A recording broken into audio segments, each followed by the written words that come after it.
The Saskatchewan Roughriders looking to snap a 6-game slide and keep their postseason dreams alive. The Riders desperately needing a win today against the CFL's best team in the Toronto Argonauts. AJ Ouellette and company looking for their 15th win on the season. Will be fascinating to see how much AJ plays, how much Chad plays, and really overall what happens to Saskatchewan in this game after watching what the Calgary Stampeders did last night in BC. Kate Burness alongside Dave Naylor, Paul LaPolice, Jim Barker. I think this is the first time we've had this combination this season. And no one is more excited than the one and only Jim Barker. Of course. He is fired up today for some reason. I hope the Riders are as fired up as you are. Well, you know what? 6 weeks ago when they won, the last time they won, they played with great enthusiasm. They need to do that again. Get the crowd into it. Who knows how big the crowd will be because the people are a little down on them. But they can play with some physicality, and it doesn't matter who they're playing.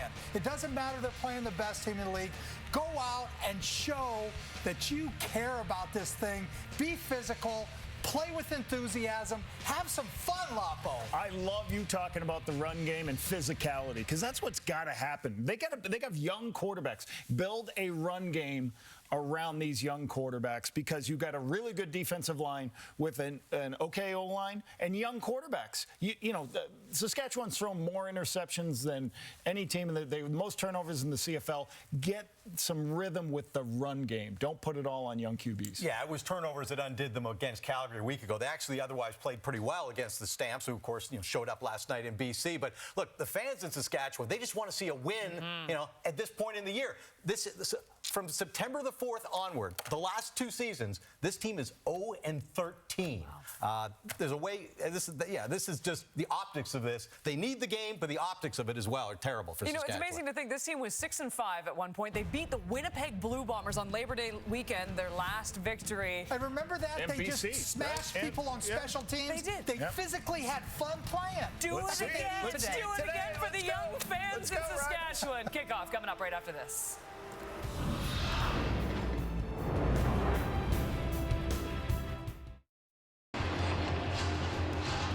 And Kate, it is a beautiful autumn afternoon outside Mosaic Stadium. We can say this regardless of what happens. It's the final game here for 2023. The Riders need to win it, and the Argos certainly have fond memories of the last time they were here, Glenn, winning the Grey Cup last November. Chad Kelly was a big part of that. We wondered how much he would rest after they clinched first, but here we are. He's starting again today. Yeah, he's starting again. Chad Kelly's career in the Canadian Football League really got started here at Mosaic Stadium. His 14-2 record, the best start for any quarterback in the 150-year history of the Toronto Argonauts. Jake Dolegala started out strong with wins against BC and Winnipeg in his first 2 starts this year, but it's been downhill since. 6 straight losses. 6 straight losses after improving to 6-5 after beating Winnipeg on Labor Day. And for Craig Dickinson, well, it's cut and dried. They have to win and then hope for some help next week. Ryan Dinwiddie's Argos 3-1 since clinching first in the East over a month ago. A win today, and they'll tie the franchise record for wins in a season with 1 more game after this in Ottawa to close it out. The Argos won the toss. They have deferred, so the Riders will get the ball first. And a new kicker, Boris Beatty, is getting a break for this one. So it's Alfredo Lozada from Mexico, global player, to get it started here. Final game at Mosaic Stadium 2023. And it's Thomas Bertrand Houdon on the return, getting it up across the 40 on that kick by Lozada. So Jake Dolegala, who is making his 9th start, but got his first CFL start against the Argos here a year ago, July. Yeah, and there's his numbers. I mentioned his first 2 starts this season against BC and Winnipeg, the 2 top teams in the West Division. And if the Riders can get the win, that doesn't guarantee a playoff spot. Calgary can determine that next week, but if they don't get the win, it's pretty simple. They're done. This could be it. That big for Saskatchewan. And Dolegala to throw on first down. Looks off to the left, and he had an open receiver. It got deflected and into the hands of that receiver. Kean Schaefer-Baker, no whistle. Quantez Stiggers picks up the fumble. This is Argo ball as he just trots out of bounds near midfield. What a start. It got deflected into the hands of Schaefer-Baker, but he couldn't hang on after he had clearly made the catch. Well, we got a great look at it. So first of all, did he make the catch cleanly? Schaefer-Baker off the tip here. Looks like he's got control there. Doesn't look like the ground. Now, does he get touched by contact before it gets up? The previous play is under review by the command center. Because that's the next thing that they're looking at right now in the command center. Did Royce Mechie, the free safety, touch Schaefer-Baker down by contact after he had control of the football? So he's got the ball down there now. No one's touched him yet. I think he's down. I think you're right. Looking at his left knee, it was still touching when Mechie touched him. And they did let it play out, which is the right thing to do, not blow the whistle. Absolutely. So it looked for a moment like it might be the Argo ball and a turnover. Here's the view of the command center. After review by the command center, the Saskatchewan player was down with contact at the 29-yard line. First down. I think Dinwiddie is trying to explain to the officials that he felt that Mechie punched the ball out as he was basically touching him or just prior to touching him, but it looked to me like this is the correct call. That's control of the football, so that one, you check that box, and then it's the left knee down. Mechie with the left hand touches Schaefer-Baker down by contact. I think they got the call right. I think they did too. He was down, and what a great catch, what a great adjustment by Schaefer-Baker after it was deflected. So a first down for the Riders. Big play to get them inside the Argo 30. Reset the clock to 14:32. And an early break, let's put it that way, for Saskatchewan, who again need this win to stay alive. Absolutely. Needing a good start against this Argo team that really has not taken its foot off the gas since clinching first in the East. A 3-1 record after that. That one thrown off to the left and no one there. Jamal Peters back in the Argo lineup, the closest one to it. A look at the Argo, or the Rider offensive. Well, run game has been a lot better over the last 3 or 4 weeks for Jamal Morrow. It's close to 1,000, and Craig Dickinson told us that Philip Blake's addition, this is his 3rd start in a row, has been a big reason for that. Big physical guard helping in the run game, and Jamal Morrow looking for a 1,000-yard season. He needs 114 yards in this one this afternoon to get there. 2nd and 10 now at the Toronto 29. Opening possession of this game for Dolegala. Stands in, and he completes it. A wide open Samuel Amelis, who is still on the move, had the first down and still fighting for more down around the 15, close to it. For Amelis, who's really had a lot more targets lately, been a big part of that Rider offense. Yeah, and I just mentioned Jamal Morrow, Rod, has, he's looking for that 1,000-yard season, wants to get the win, though, and he has to do some heavy lifting in the blocking department out here to give Dolegala a chance to throw this curl, and then Sam Amelis lost a little yards and then got back to the marker. He, too, chasing a milestone, coming in 40 yards shy of 1,000 yards receiving. One of 2 Rider receivers chasing that. From the Argo 16, touchdown Saskatchewan. Just like that, Kean Schaefer-Baker with a couple of big catches on this drive. And this is exactly what the green and white need in their final game of the regular season, trying to stay in playoff contention. Yeah, you got to be sometimes lucky to be good. And you know the saying, this is a tremendous throw to protect Schaefer Baker with the possibility of the hit coming from Royce Metchie from the safety spot. Schaefer Baker gets it right in the belly and right across the goal line. They get the break on the first play and finish the drive. Slow start to the season for him on the injured list, but that's his third touchdown catch of the season. Brett Lother with the point after straight through. Opening possession, opening touchdown for a team that needs to win. 4 plays, 68 yards in under 2 minutes. Saskatchewan 7, Argonauts nothing. The CFL on TSN. And take another look at the touchdown. Schaefer Baker, the middle receiver in the trips formation. 3 receivers to the wide side, the right side of the field for Jake Dolagala. Now the key here for Schaefer Baker is he's got to get around this jam and then back to his route quickly. He puts his right foot in the ground, gets there, and the ball arrives right at the exact time it needed to protect Baker from the hit. Football, a great sport. I know a lot of people at home watching this, but free Gaza, man. There's a lot of people. So on the kickoff by the Riders with that 7-point lead, Javon Leake has the ball up at the Argo 30, spins, and is taken down shy of the 35. But he is Schaefer Baker in his 3rd year at Guelph, and we'll look at his 3rd touchdown again of the season. Well, and it's an important series for the Riders. So you want to get early momentum here at home, get the fans behind him. And also, Jake Dolagala hasn't thrown a touchdown pass in 3 games. That's his first TD pass in 3 games. That's good for your mental health as a starting quarterback and an offense. Get the break on that first deep ball to Schaefer Baker. Timing was there on down by contact, and they finished the drive, and that's got to help their confidence. From Hamburg, New York, near Buffalo, is Jake Dolagala. Look at Kean Schaefer Media will Baker. have you loving the oppressor and hating the oppressed. Don't ever forget that. Make sure you read everything and learn a little bit. Oh, and don't ever give up on your dreams if you're watching at home, man. Keep chasing your dreams.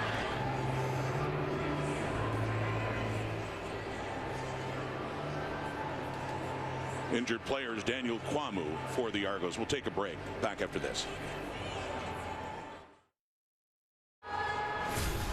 Could be a day of personal milestones here at Mosaic. We saw Samuel Emelis with a 13-yard grab as he gets closer to 1,000. But for a number of players looking for a target here. Yeah, important, of course, for the individual. But in the ultimate team sport, you know, all those guys are just wanting to register the win. And I'm sure we'll see Chad Kelly for 152 yards. We'll see Olette for whatever he needs. And then that'll probably be it for this afternoon. He's got the ball now, and he grinds out a couple of yards. He came in 41 yards shy of 1,000. He's been quite open about it. I mean, hey, team first, but for Kelly and Olette, I'm sure those milestones mean something as well. Certainly the wins do for Chad Kelly. Yeah, I don't mind this idea, though, from Coach Dinwiddie to start his young quarterback. I mean, he is just 14-2 in his career, 14-1 this year. Keep him through the regular process, and then start him, play him a few series, and get him out. I don't mind that theory. Goes back to Olette, does not have enough for a first down. He gets it up just across the 40, but it'll be a 2-and-out for that Argo offense. But yeah, that's the question regarding Kelly. We just don't know for how long. Last week we thought he might be done at halftime, and he kept playing until they got the lead against Ottawa, and then he took him out. Yeah, and the only thing I wonder about, again, Coach Dinwiddie having him go through his process all week long in the work week and then starting the game, not playing at all because they've got that spot locked up. But the only one that is the question of all that theory was the Winnipeg game. If you're going to do that, why didn't you do it for the Winnipeg game? That's the one game he did not play in at all. That was Cameron Dukes. And a little bit of Brian Scott, the third stringer. Here's the punt to Mario Alford. Good returners in this game. The top 2 in touchdowns and punt returns, and Alford and Javon Leake. So here comes Dolagala again. Mentioning coming from Western New York near Buffalo, Chad Kelly played high school football in that area as well. But look at what he's done in the difference home and away. Yeah, and that's, you know, good news for Riders, the Riders and their fans, that, you know, he is at home in a game that they have to win or they are out. The Calgary Stampeders will take the final spot in the playoffs if they don't find a way to finish this game here this afternoon. But Dolagala has not been the reason by himself for this 6-game skid. On first down, handing off Jamal Morrow, one of those ones listed with a milestone coming in 114 yards shy of 1,000. How about that Argonaut defense coming into this one? Well, Florian Arimulati is resting. He's the leader in sacks for the Argos on defense, but Thomas Costigan will play for him. And then if you look at their linebacking core, it's a solid group. Darius Pickett, Winton McManus, 4 picks, 75 defensive tackles for him. Jamal Peters anchors the secondary. They got 4 guys on their defense that have 4 picks, and Peters is one of them. Throwing in 2nd and 7. They got the heat on, and Thomas Costigan finishing off.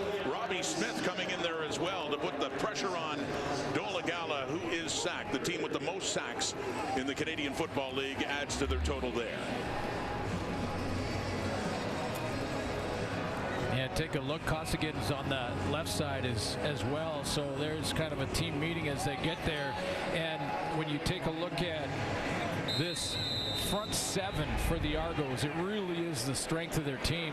The line of scrimmage, they have been dominant all year. Their sacks allowed and sacks for, number 1 by a mile in the game.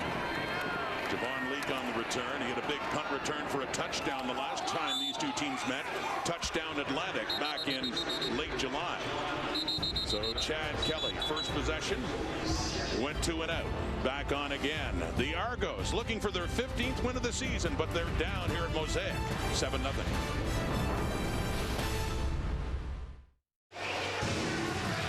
Mentioning Chad Kelly, fond memories of the last time he was here, coming off the bench for the injured McLeod Bethel Thompson. 4th quarter, under pressure, 2nd and 15. He takes off, he gets 20, keeps the drive going, hits Tavares Daniels as they get closer. They were down 6 at the time, and the drive is capped off by A.J. Olette. The Argos went ahead, and they did not look back, winning the Grey Cup. Let's go down to field level and Britt Dorff. Yeah, a game Chad Kelly talked about was a dream come true. He said it kick-started my CFL career. Ryan did what he talked about Chad Kelly coming in that late in the 4th quarter, saying I couldn't adjust the game plan then. I just had to call what would keep Kelly comfortable. I told him if you don't see anything, just take off.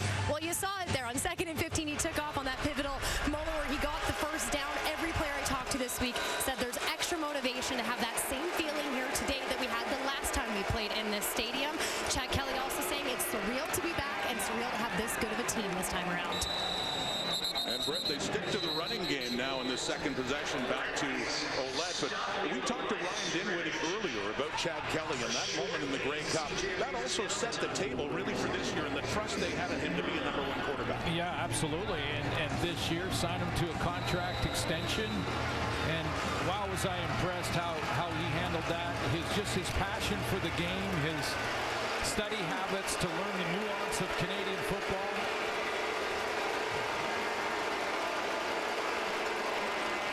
Second and 9 and throwing and completing 2 up in the Rider territory, up at the 50 for Tavares Daniels, who had another brilliant game with Kelly against the Ottawa Redblacks last week, over 140 yards receiving. Well, he's having an all-star season. Again, Tavares Daniels, number 1 target for Chad Kelly. I mentioned off at the top of the show that Chad Kelly win-loss record, pretty impressive list when you look at the 150-year history of the Argos, or the CFL list for that matter. Back to Olette, who had 3 carries for 6 yards before that one picks up maybe 1. But yeah, that record, 14-2. Exclusive company? Wow. You're darn right. Bo Levi Mitchell and the great start he had with the Stampeders at 15-1, and the legendary Jackie Parker with Edmonton back in the 50s at 14-2. 150-year history of this Argo football team, and that's number 1. And this is Doug Flutie teams in the 90s. Chad Kelly off to such a great start in his Canadian football career. 2nd down and 10 now. The open receiver is Daniels again. Wow, they have been clicking lately. And that sets them up for a 1st and goal inside the Rider 10. Like Jaden Dalkey just got a little bit of trouble getting too low here because it looks like a zone defense to me. You see Larry Dean dropping back. He jumps a crossing route. Down the seam goes Tavares Daniels in between the outside deep defender, who is Amari Henderson, and the safety, Jaden Dalkey. The veteran, Tavares Daniels, finding in that soft spot. Last week, he had 6 catches for 141 yards and a touchdown. Big one there. First and goal at the 10. Ouellette inside the 5 and down to the 3. Second and goal coming up. Have a look at that Toronto offense. Trayvon Tate's going to start at right tackle in this game for Dejon Allen, and he's probably going to be ready for the playoffs, but they're resting him in this one this afternoon. And we talked about the milestones and the all-star seasons that a lot of these Argos have had. Tavares Daniels, one of them, Ouellette another, closing in on a 1,000-yard season. Argos down 7, trying to answer back on a second down and goal. Back to Ouellette. Left side, touchdown. 3 more yards for A.J. Ouellette and another touchdown on the ground. His 8th rushing touchdown of the season, his 10th on the year, as Toronto gets within an extra point and tying this game. It just seems like when A.J. Ouellette gets down close to the goal line, it's almost impossible to stop him. We saw it in the flashback of the Grey Cup right here at Mosaic Stadium after Kelly took off and got that 20 yards rushing, how A.J. Ouellette finished the drive with a big run-off tackle, just like that one. He had a couple of touchdowns in that Grey Cup against Winnipeg last November, so among the many Argos with fond memories on the return. Another touchdown there for Ouellette, and a point after try here coming up from their kicker making his CFL debut, Angelo Lozada. Makes it a 7-7 tie. They drive down. It's capped off by 34 as he gets closer to a 1,000-yard rushing season. That Argo drive covering 5 plays, 62 yards in just over 3 minutes with the big play. A couple of catches for Tavares Daniels. That's the biggest one that got them close. Yeah, that's splitting of the zone defense there, and then Ouellette finishes it off. A good drive that gets Daniels close to 1,000 yards receiving, 24 yards away. Ouellette 24 yards away from 1,000 yards rushing, and you know Chad Kelly is closing in on 4,000. He's passed for 51 yards so far in this one. And Mario Alford has it. Up shy of the 50. Jack Cassar coming in on the special teams tackle as Dolegala and the Riders. Last time moved down, scored the touchdown to open up the scoring in this game, and back on the field now to start at their 29.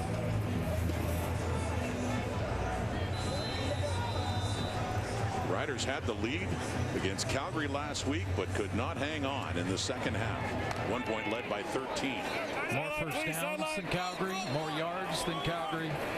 Didn't get the W.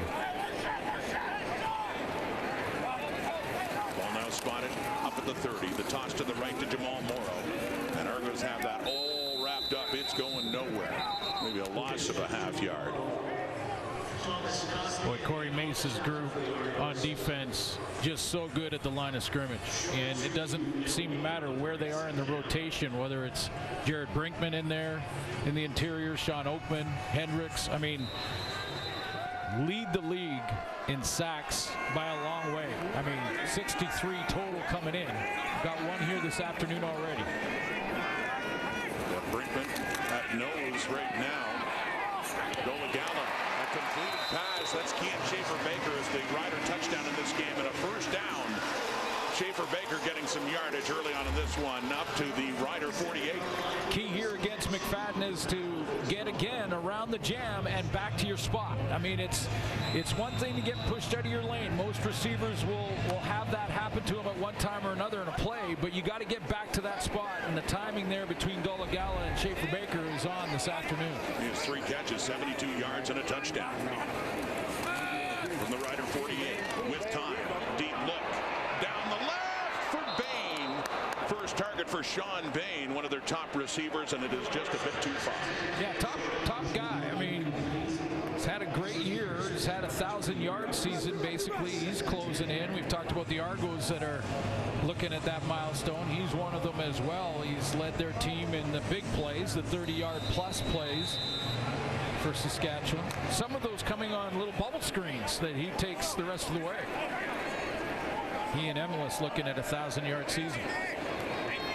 Bain had a touchdown against the Argos in Halifax. Touchdown Atlantic in July from Dolegala, who throws off to his right, and that one is caught.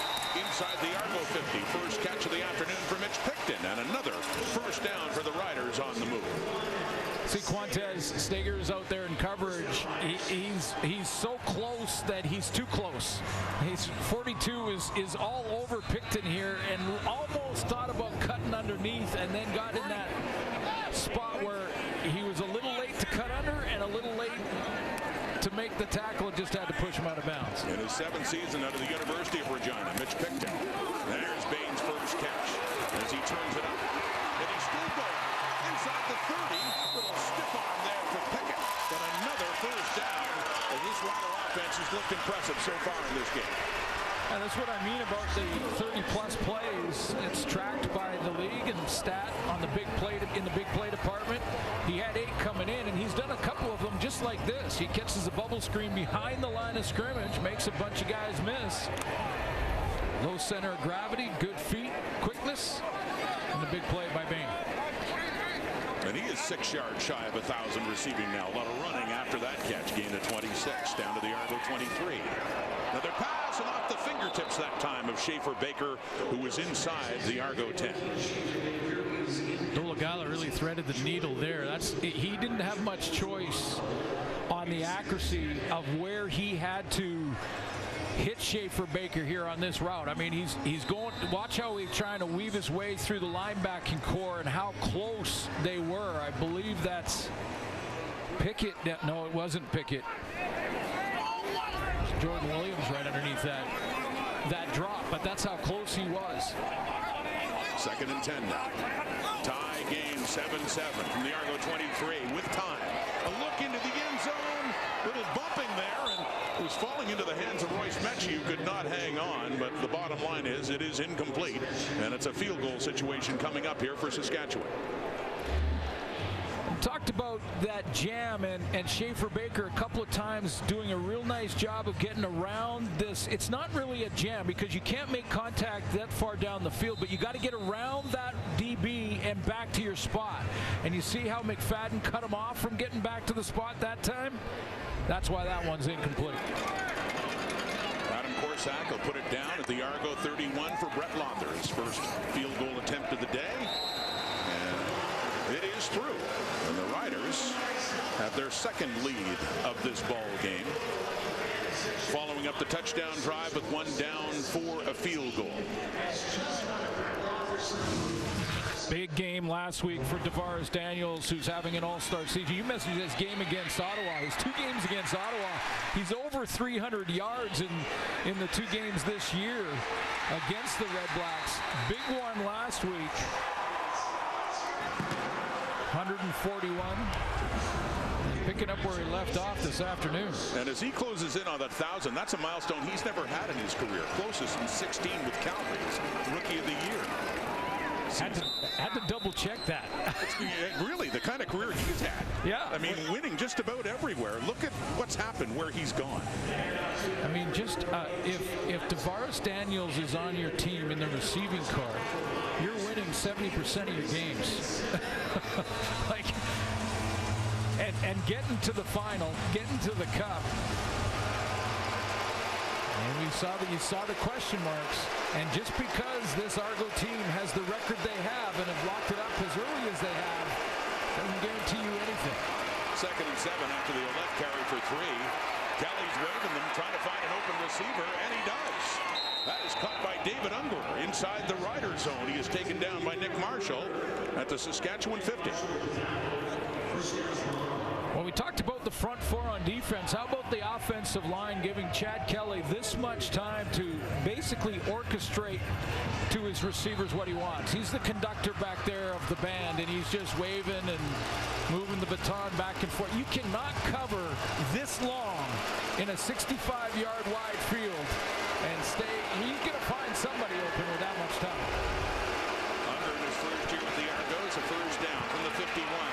And Kelly just throws it into the turf. Couldn't find anyone. A 2nd down coming up. Here's the Saskatchewan defense. Anthony Lanier moves back inside. Brian Cox will play off the edge on the defensive line. They'll get Lanier back into his defensive tackle position where he's most comfortable. A lot of talk about Larry Dean, and he's had an outstanding season, but C.J. Reeves has really accumulated a lot of great stats, has an interception, 60 defensive tackles. Nick Marshall had his best game against Calgary in the last month or two last week. Big second down. Lots of time. Off to the right, complete for a first down. DeMonte Coxie, who's averaging over 20 yards a reception, picks up one there for a first down inside the Rider 40.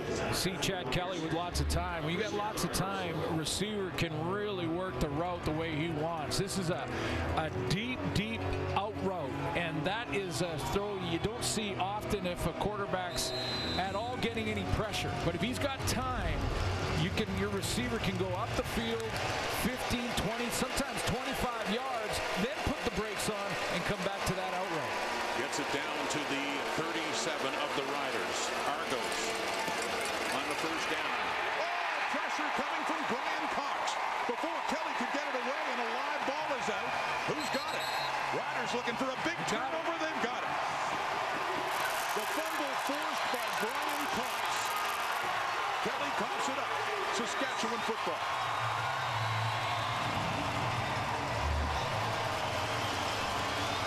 Number 50, that two-point stand-up position, Russ end position with the right arm, knocks down the hands of Trayvon Tate around the edge. And Chad Kelly, who we were just talking about having lots of time to sit back there, throw the deep outs, scan the entire field, that time ran out on him on that play. One of the few times that the Argos have turned over the football. They've been great in that department, but Cox forces the fumble, and the Riders with the 3-point lead now have the ball. And in good shape across their 45 now for a first down for Jake Dolegala. Play fake with time. He's looking deep. He has a receiver. It's Emelis. Samuel Emelis has it down at the Argo 10. And the big plays keep coming for Saskatchewan. That's got to put Emelis over 1,000. It does. Hits that 1,000-yard milestone for the first time in his young career in a big way. As Saskatchewan pressing again, up 10-7, looking for more.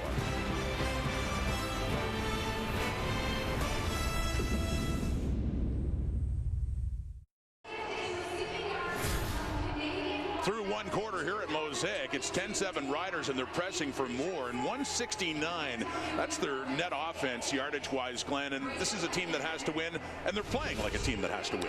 Yeah, they're getting contributions on both sides of the ball right now. Defense gets the turnover. We'll see if they can finish the drive and put some more points on the board. But, again, the reality is for Saskatchewan, if they win, they don't take control. Calgary still has control of the final playoff spot when they play next week.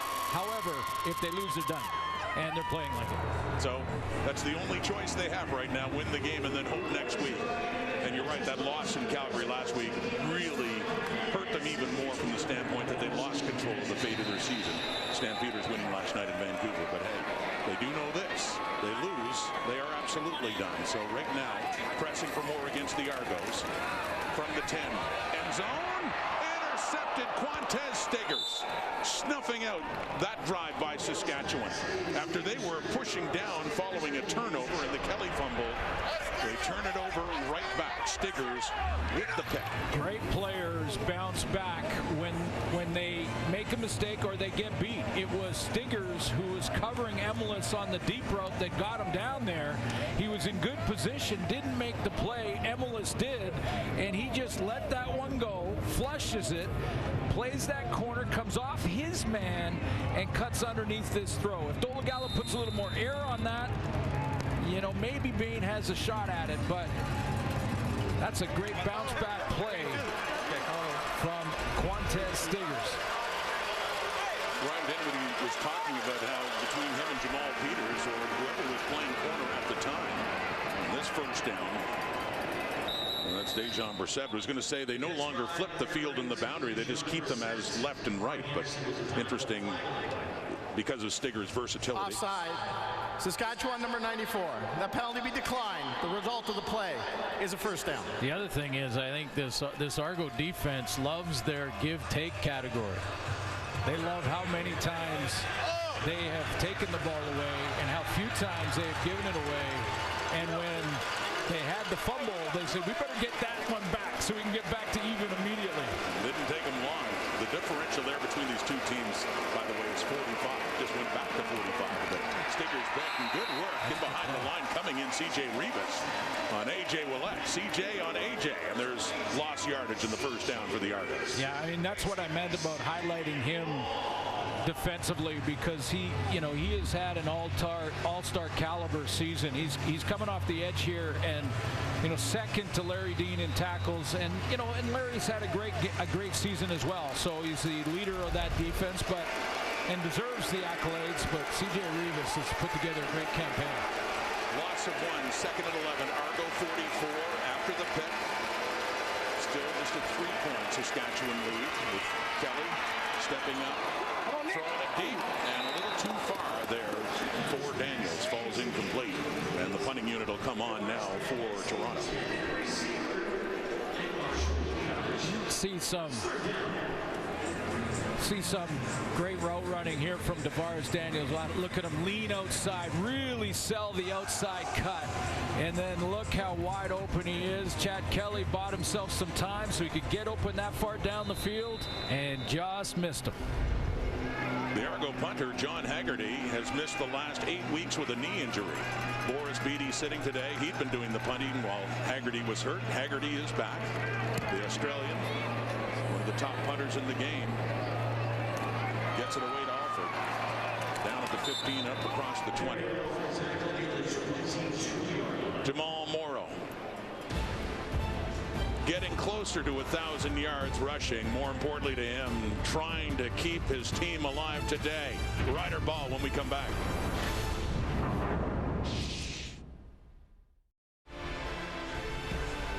Doubleheader Saturday in the CFL on TSN. Coming up from Winnipeg, yeah, Willie Jefferson wants the. There's Gino Lewis. It's the Elks and the Blue Bombers, Zach Collaros and company. Well, they have clinched first in the West after BC's loss last night. But what an exciting young man he is. Trey Ford, quarterback for the Elks.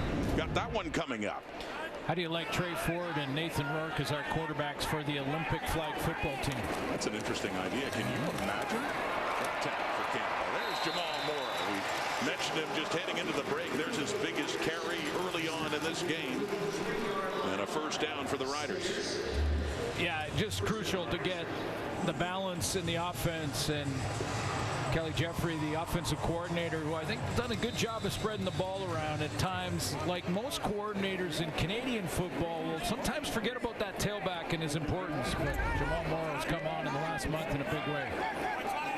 To the Rider 33 now in a 1st and 10. 3-point lead. Second quarter, and he's going backwards. Jordan Williams, the young middle linebacker for the Argos, who missed last week with injury, comes on and makes the tackle for a loss. Yeah, Jordan Williams right here is going to just hit this line of scrimmage on the fly. It's basically called a run blitz. So Corey Mays saying, okay, if they're going to run on first down the first time, they're probably going to go back to it. I'm going to cancel all the gaps up front, get my linebackers up there aggressively, and Jordan Williams catches him in the backfield. Loss of 3 in a 2nd and 13. Riders. 3-man rush. That's complete to Bain. Turns it up. Lots of room. Sean Bain still going. Mason Pierce finally tracks him down. Another big play.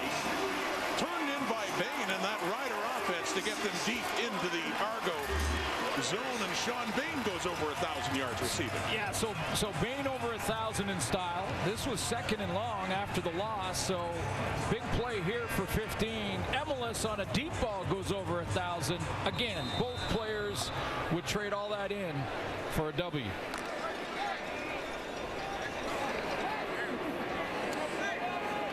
You're right. They weren't nickel and diming their way to 1,000 on this day, with big plays putting them over the top. So 1st and 10 at the Argo 36 now. Oh, swinging it out to Morrow, who was met right away by Jamal Peters, and Morrow is still down.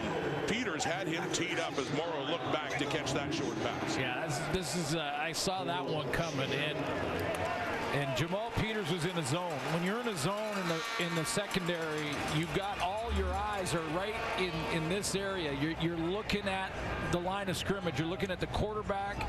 But anything coming out, any release of a back or crossing route from a receiver, you can just close in a hurry. Morrow got up and still in, and a 2nd and 9 at the 35. Deep touchdown. Amelis strikes again. Hill Country with the souvenir football. I'm just shocked that someone up there caught it. But got rid of that in a hurry after he got his 6 points. yeah, you know, this was a throw that Jake Dolegala threw in from that last series with the pick, came back and learned from it. Now he's got a chance to put a little more air on the ball and not allow any of those undercutting DBs get near it. Hits Amelis, a little more trajectory on the football, and he learned from that interception. Puts more points on the board. Second touchdown pass of the afternoon thrown by Jake Dolegala, and Brett Lawther with a point after to make it a 10-point Rider lead. Just over 10 minutes to go until halftime. Amelis continues to be a big part of that Saskatchewan offense. Well over 1,000 on the season, 3 catches, 99 yards, and a touchdown.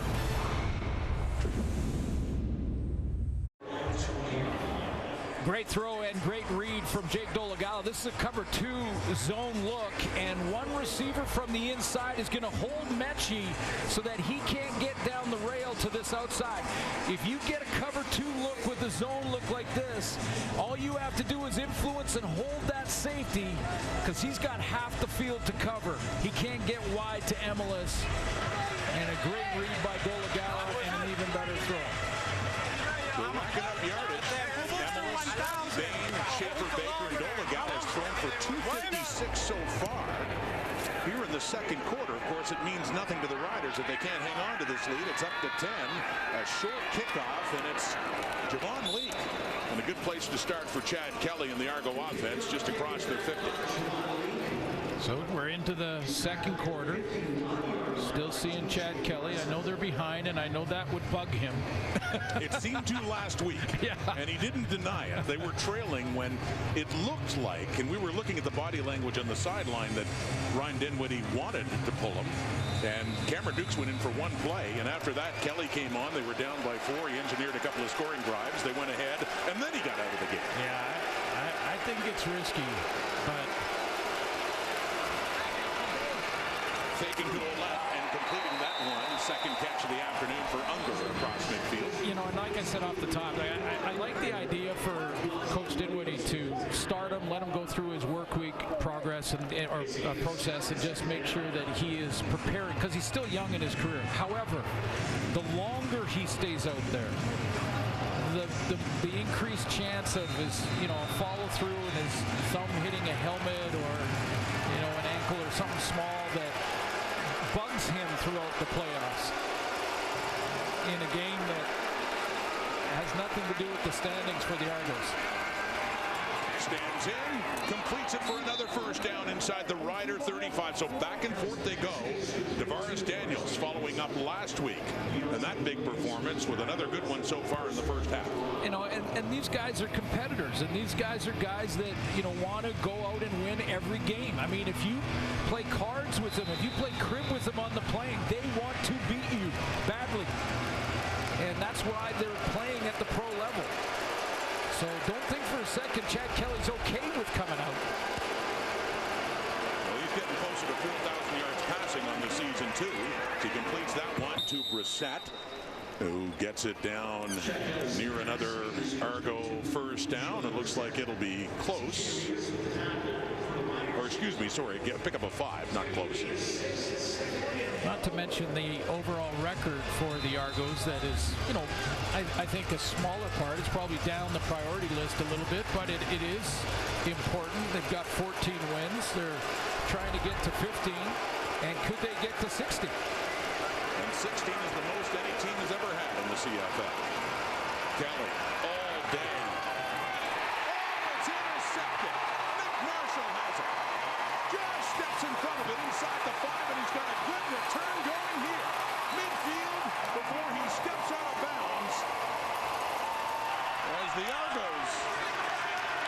And their second turnover of this game. As that Rider defense steps up. Intended for Coxie, Marshall with his 5th interception of the season.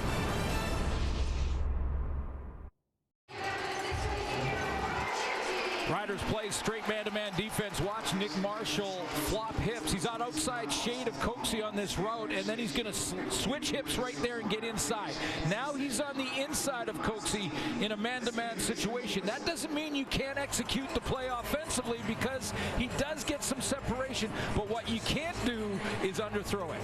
And if you underthrow it with a DB on inside, underneath coverage, that's what can happen. And Nick Marshall gets Kelly. He says, well, I'm coming right back. The 12th interception of the season thrown by Chad Kelly, and Jayden Dalkey got a misconduct foul. The Riders for that last play. See Chad Kelly looking at the tablet and seeing that Coxie did have a step of separation, but when the DB and man flops underneath that and now is in a trail, you just can't underthrow it, and that's what Chad Kelly did.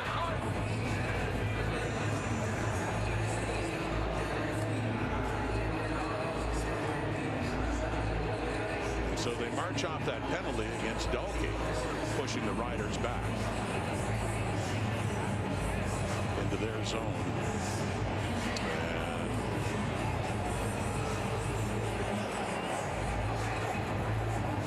Back to about the 42 Saskatchewan. Nonetheless, this is a team needing to win and leading the Argos by 10 here in the second quarter at Mosaic, the final game of the season for the Saskatchewan Roughriders. In the regular season, they're hoping it's not their final game period. Midway through second quarter, faking the handoff. Darius Pickett, he tried once and he tries again and ultimately does get the sack as he takes down Dolegala.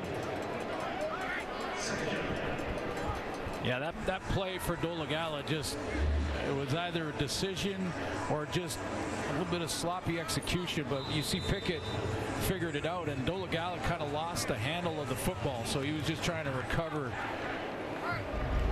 not give it away, not give it right back to the Argos. So actually making the tackle on a short running play of a gain of less than a yard. Second down and 9. Toss in the sweep. Bing, Jamal Peters. His helmet comes off in a pile. Wynton McManus is in there as well as they finally do take Bain down, but not enough for a Saskatchewan first down. It's one of the reasons the Argos have been so good this year is when they've had challenges, and every team will in every game. No matter how good you are, you will have a mistake. And when you make a mistake or there's a challenge, the other unit will bail you out. And that's what Corey Mace's unit just did. Chad Kelly throws a pick. Doesn't turn into anything because the defense gets a tune-up. And as a result, Corsack back to the 35 to punt it. 2 returners back in addition to Leak. It's Deontay McMahon back for a 2, but Leak picks it up inside the 10. Got some. Yeah, he is so dangerous, ultimately taken down, but he's had 4 punts returned for touchdowns, including one against the Riders and touchdown Atlantic back in Halifax. How about front runners for player awards? Javon Leak is big-time front runner for outstanding special teams player. Had a big game in Halifax when these 2 teams played. And over 1,000 punt return yards for Javon Leak. I mean, it's one thing in kickoff returns to accumulate 1,000 yards plus because you get that first 20 for free.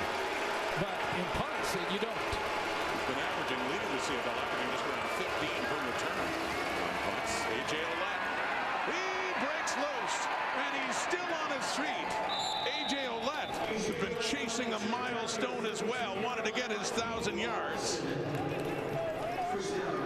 And he does. Needed 41 coming in. A.J. Ouellette. Well, the big boys up front say they get the assist on the 1,000-yard season because, boy, they are blocked up. I mean, He's into the secondary. Forget the linebacking core. Ouellette was into the secondary before he faced first contact on that run. From the Saskatchewan 43. To Dan out of Aboya. In his second year out of Bryant. And he's had a lot of touches recently as the running backs have rested, like Ouellette, who did not play last week.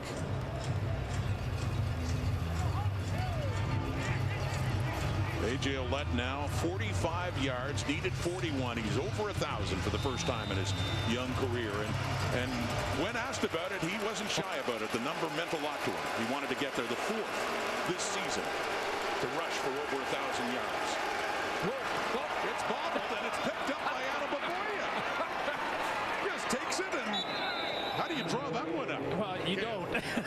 So I'm going to look like I'm going to catch it. I'm going to bobble it, then you take it. Yeah, wink, wink, nudge, nudge. No, it was actually the timing turns into what would be a real good draw play. Although there was some tense moments there for the Argos to not give it back to the Riders on the turnover because it was bouncing around there, but the timing turned out good. Looked like a straight draw play. Gets him down to the 15 and back in the hands of Ouellette, adding to his total. Little contact there with Deontay Williams, and they're going to have a word or two about it. Down around the 10.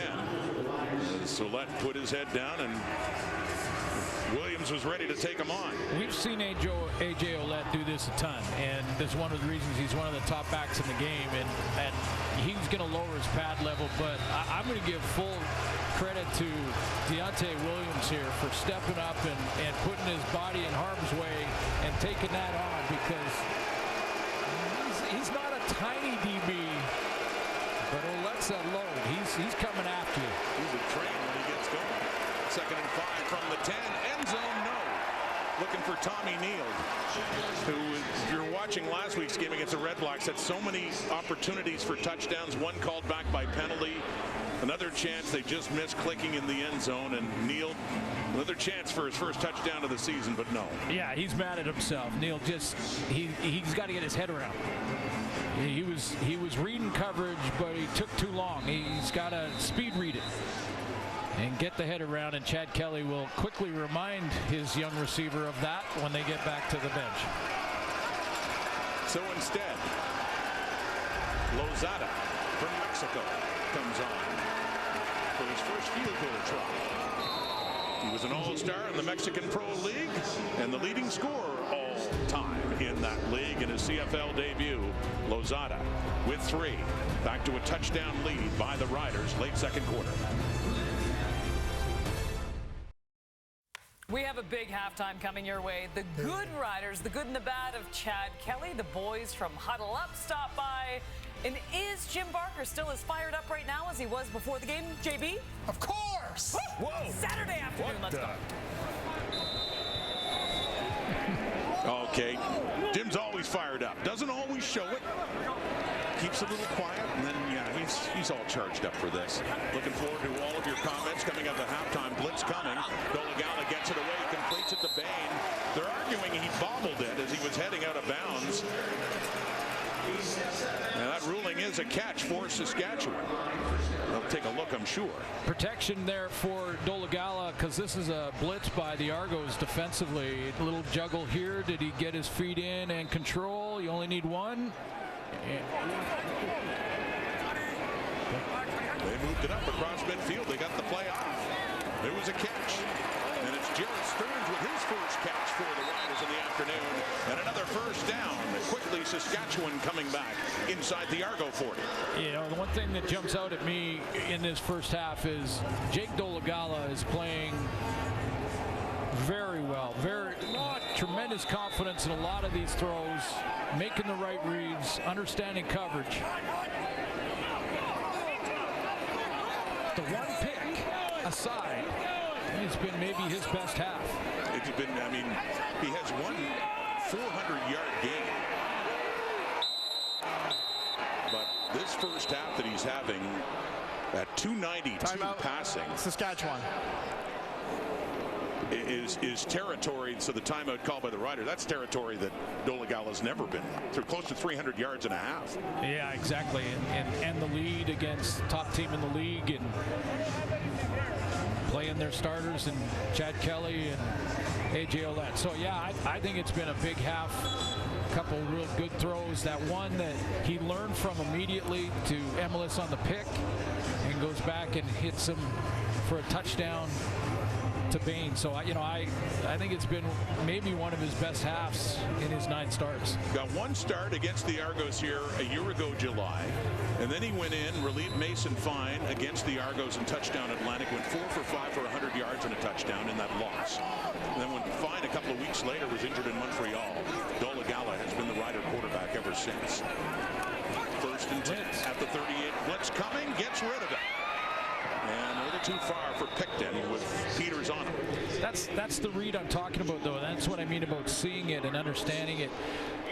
He noticed blitz. He knew he couldn't block them all, so he had to get rid of it. And the accuracy wasn't there on the throw, but that happens sometimes in blitz, even with veteran quarterbacks, because they just don't have the time to really lock in the radar.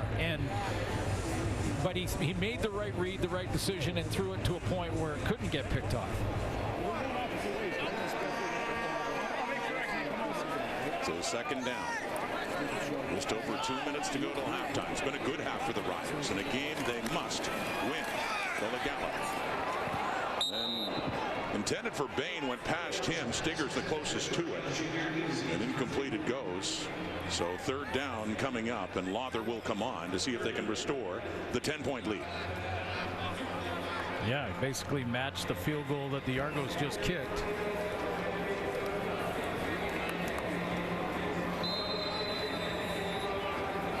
It a 2-possession game with lots of football to be played in the 2nd half. Horsack to put it down. The Argo 46 for Lawther. 1 for 1. And does he tuck it in? No, he misses that one. Missed it to his right, and Leak is bringing it out. He tries to tiptoe that sideline, but he does head out of bounds. Some milestones, personal ones, in this game. Let's go down to Brent Dorton.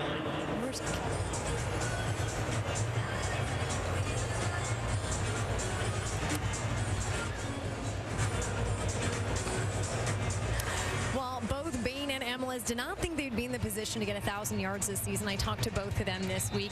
Bain told me, well, I was on a practice roster last year. Emilus, who's in his 2nd CFL season, told me, I was just trying to get into the starting roster, the starting group here this year. And here they are past the 1,000 mark.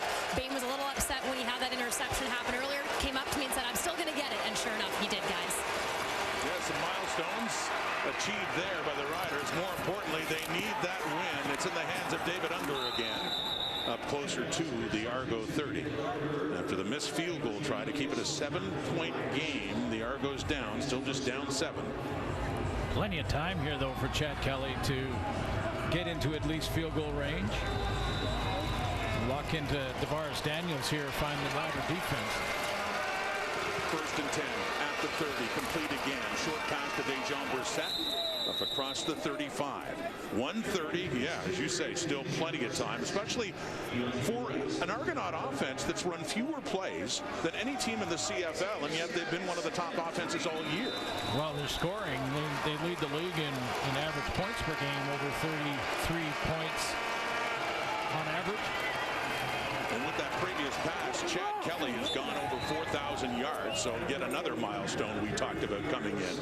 Kelly, a 4,000-yard passer, came in 4th in passing yards in the Canadian Football League.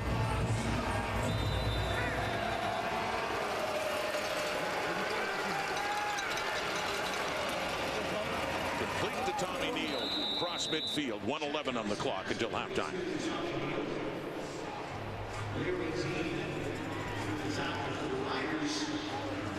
He carries his shoe back off. I'm going to get that thing back on.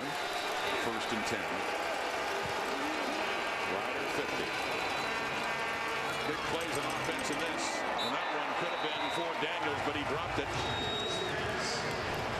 Good timing on the hit.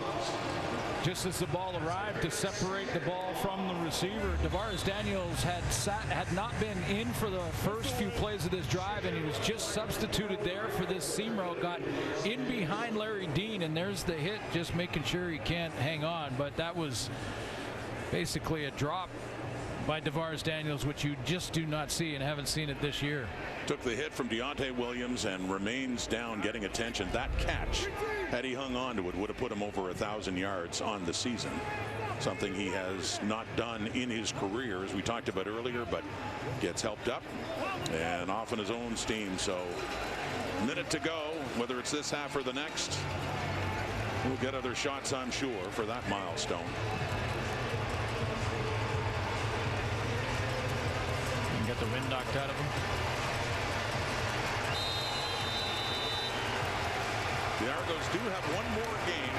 This is game 17 for them. They're in Ottawa to face the Red Blacks again to close it out in the final game of the regular season. TD Place in the nation's capital. That's next Saturday. Deep look, right side, wide open. Touchdown, DeMonte Coxey.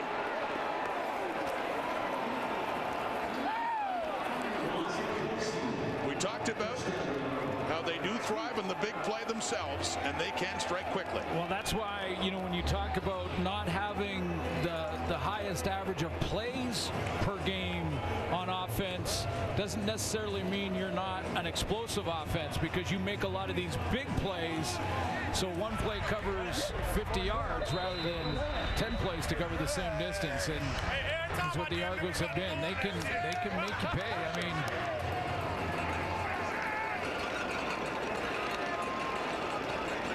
so now Lozada on with Unger putting it down, and that one sails right.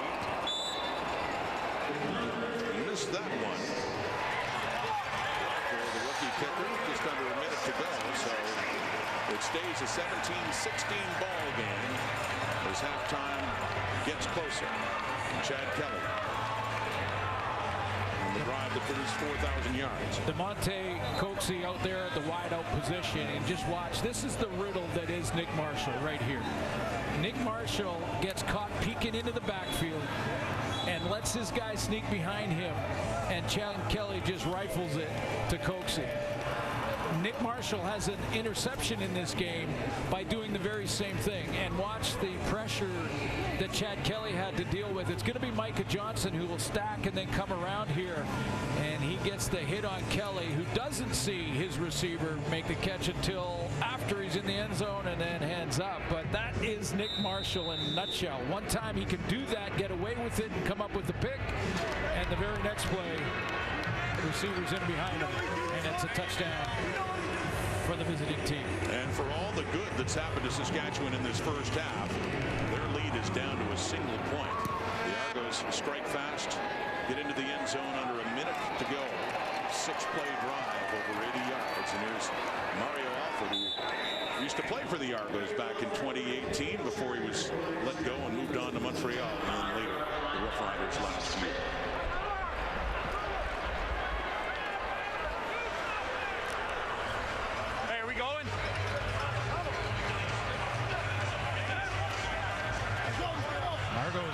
Doing what you love to do as a road team, no matter where you are, but certainly here. Keep it within one possession, keep it within a field goal is even better, and keep that distance, even if you're behind, but it's one possession behind, right to the fourth quarter. So they've got to be happy, especially after that big deep ball to Coxey. And for the Riders, yeah, they have the lead. The big test second half is hanging on to it, assuming they do have it still. 48 seconds to go at halftime. They had it against Calgary and could not hang on the way that second half played out. And Craig Dickinson had talked about that, Glenn. That, you know, in some of these games, those close games, it's 3 or 4 plays that have just gone against them. Mistakes they've made that have really been costly. I think right now the panel's probably rewriting some script here too. Oh, I've been on that side before. Script can change. And that is bobbled and almost intercepted. It was for Sean Bain, got bobbled up, and a Darius Pickett close to the pick. Take a look. Yeah, Bain just, again, he got his eyes up a little bit late. Ball bounces off his arms, and now it's a free-for-all. Pick it almost. And if he gets that, he's in field goal range automatically. Darius Pickett, not quite. Devon Leak back. As Adam Korsak will look to punt this one away, just outside his 10. Half a minute to go till halftime. This time, it's Deontay McMahon on the return.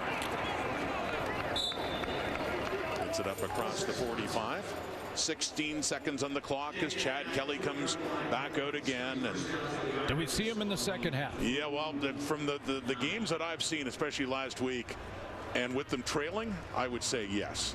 I would guess. That's risky, man. That is so risky. We've gone through this exercise for a few weeks now, wondering how much more he'll play. And every time we think, okay, that's it, he keeps coming out again. I mean, and the score, I think, is a big deal here. I mean, they want to be. It happened that time against Ottawa when they got up comfortably last week. Then he came out midway through the fourth quarter. But what do I know? I've been guessing wrong throughout all of this as to how much Chad Kelly's going to play. DeVaris Daniels across midfield. I bring it up because it was an interesting decision by Rick Campbell last night when he pulled VA Vernon Adams out of the game when he was still healthy and fine, and the game this was at halftime. And I think it was a good decision for a lot of reasons. Tommy Neal catches that one off the shoe tops and gets another first down. By the way, the previous one to DeVaris Daniels does officially put him over 1,000. That pretty much checks all those boxes for individual accomplishments in yardage. I just want to see how Chad Kelly got hit on this play, because this is the risk I'm talking about. He got up kind of like looking like, I think it was his non-throwing arm, his left arm, but he got up like he looked like he was a little sore walking back towards the bench as they bring out the field goal team. Let's see how he goes down. This is the risk I'm talking about. You're right, and that has been the ongoing discussion. What happens if? I mean, perish the thought for the Argos, but you know, they're holding their breath, I'm sure, when they see scenarios like this. I don't know if he hit his elbow, or it might have been his right arm that he was on the sideline. Apparently, they looked at his right elbow. It looks like he's okay now, but I'm just going to say for the record, if I'm on the sideline, Chad Kelly is not playing in the second half. That's it, Chad. You're saying, Chad, you're done. And right? I'm not conceding anything by doing that. If Ryan Dinwiddie decides to do that, he's not conceding the game. He's got just as much. He's got confidence in his backup, and he wants Cameron Dukes to get the just-in-case reps that are important as well. But I just... Now, Kelly does look fine now. We're just to say the scenario, though. Even the personal accolades, even the 1,000-yard things. At the end of the day, it's about a championship. Here's Lozada to try a longer field goal from 42. Nope. And that one is heading wide right again as Alford gets it out, just gets it out. Keep some points off the board, still running around trying to make sure there are zeros on the clock, and there are. So an interesting first half is, Kelly looks fine as he trots off, and the Argos close to within a point, but an explosive first half on both sides. Certainly saw that from Saskatchewan, and a good first half for Jake Dolagala and one of his receivers too, Samuel Emelis. Yeah, a couple big plays for Emelis. He got to his 1,000-yard mark. Got involved early. I thought it was maybe Jake Dolagala's best half as a starting quarterback in Saskatchewan. Big TD. Here he is now with Britt. Sam, a tight one out there. You know it's on the line. What do you guys have to do in this second half to finish it out here? We got to come out with the same energy we did in the first free drive. You know, they came back, put some few drive on us, but we got to bounce back. You've seen that energy on offense tonight. Congrats! You passed the 1,000 yards on your season here, as well as Bain. I know you talked about wanting to do it together. What were you thinking when you knew that moment happened? It was a super cool moment, you know, but now we got bigger things to accomplish, which is get that W. All right, well, thanks so much, Sam, and congrats. Back to Kate, the panel. And that panel would be Dave Naylor, Paul LaPolice, Jim Barker, the Saskatchewan Roughriders with a 1-point lead. Kind of an interesting game. We were trying to think of how to describe it so far. I don't know which way this one's going to end up going. The one thing we do know, though, the Saskatchewan Roughriders need this game. And they've come out, as you said before the game, with more energy. They've come out a little bit more physical. And just overall, they look like they still want this. And there's just something a little extra about the team today, JB. Both teams have had their moments. Yeah. It's been great. But one thing Saskatchewan has done differently this game is they are stretching the field. And they hadn't done that. They, you know, on 2nd and 8, they throw the 4-yard pass. Now, here, Kean Schaefer-Baker with a great play. And here he finds Sean Bain on the post route. So, again, he's going to throw a quick screen here. Bain turns it into a big play. And then the big touchdown to Samuel Emelis. They're not running the ball, but they are stretching the field. And against Toronto, that's a good thing to do. They're going to sit in zone defense. They're going to be able, if they can continue to stretch, it'll open up their underneath stuff a little bit more. This is a huge game, and they're playing with energy. And that's what's exciting. They're, on defense, they're making some great hits. Yeah, they're making it tough on the Argos. You know, Ryan Dinwiddie has had a problem every coach would love to have. How do you keep your team sharp when you've clinched first place so easy? And he's got a bit back and forth. First, he was going to sit Chad Kelly for a couple of games, but that game a couple of weeks ago against Edmonton, he saw some rust in the offense, and now he's leaning towards, as we see, playing more of Chad. And you see the things that Chad Kelly can do on this, where he drifts to his left, back to his right, and throws a touch pass to David Unger. Coming up here, you're going to see him thread the needle to Davaris Daniels. That's what he wants to see, the sharp Chad Kelly that he can prepare for that Eastern final game. But here's the risk of doing it. You get your right tackle beat on a sack. That's a sack fumble. That's a unicorn for the Saskatchewan Roughriders. They don't do either of those things very, very often. And, of course, later you see Nick Marshall here undercut a route to Devontae Coxie, gets an interception. Chad gets it back later by hitting Coxie over Marshall later. Again, he gives Chad Kelly that opportunity to run the 2-minute offense before halftime, keep him sharp. It's all about the Eastern final for Ryan Dinwiddie. Early in the game, the Riders keeping the ball has kept it away from Toronto, and they've been able to get some explosive plays, but they've got to make things happen. When they got the fumble, they got the takeaway, you've got to finish. You're in the end zone. If you look here, there's 3 players on defense versus 2 players on offense. What you can't do here, you have a corner route and a guy breaking out. You've got to make sure, one, this is not the best throw because you're outnumbered, but you got to see what this corner's going to do. He sinks underneath Jake's pass. It's a takeaway. This is going to be a shootout. I believe what's going to happen is Toronto's just going to keep scoring, so Sask can't give up those plays. And again, I'm very interested to see this Argos team. Looks like they are here to win the football game. So A.J. Ouellette, Chad Kelly are playing hard. Well, and for A.J. too, I mean, getting over the 1,000 yards too, you got to think we're going to see him probably set a little bit more in the second half. A great game so far, 1-point lead. Much more coming up after this.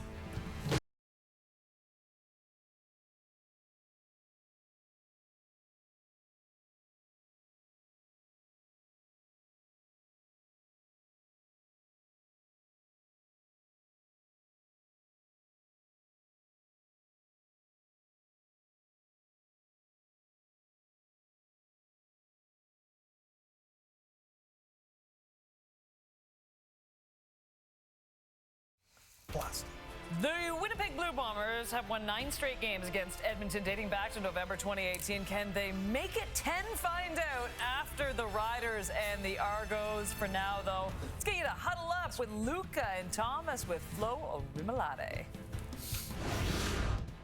Talk about being a fan of the league. You're becoming a household name over here. You've had a big season, setting a career high in sacks. I want to ask you about your sack celebration because I think it's pretty unique.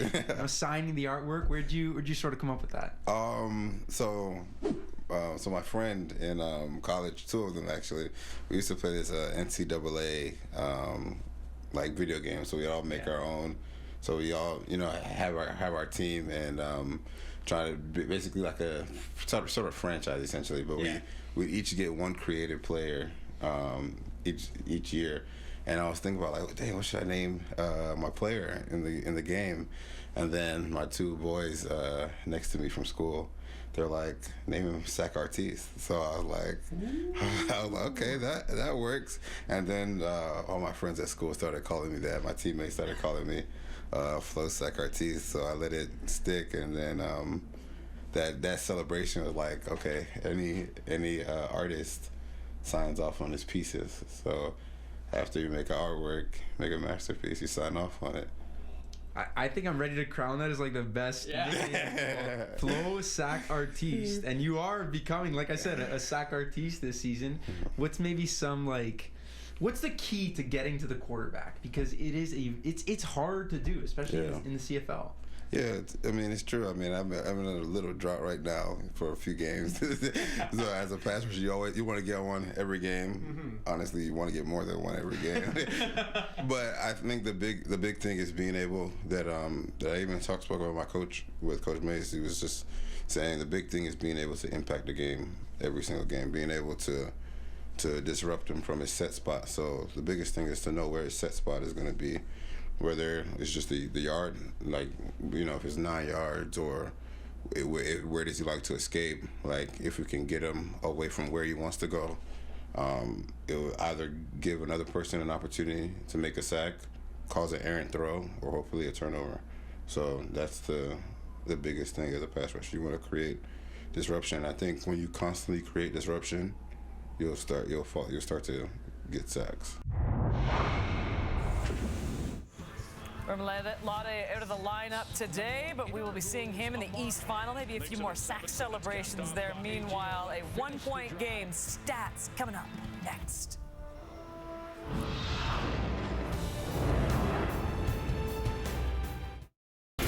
Nearing the end of the regular season, you think we'd have less energy? Lapo was so excited to do stats, so we're going to let him do them. Yes, let's go. Explosive plays by both teams. You kidding me? 243 to 292. Rushing yards, not so much either team, whatever. 2 turnovers for Toronto. You know, Sask hasn't capitalized over the turnovers.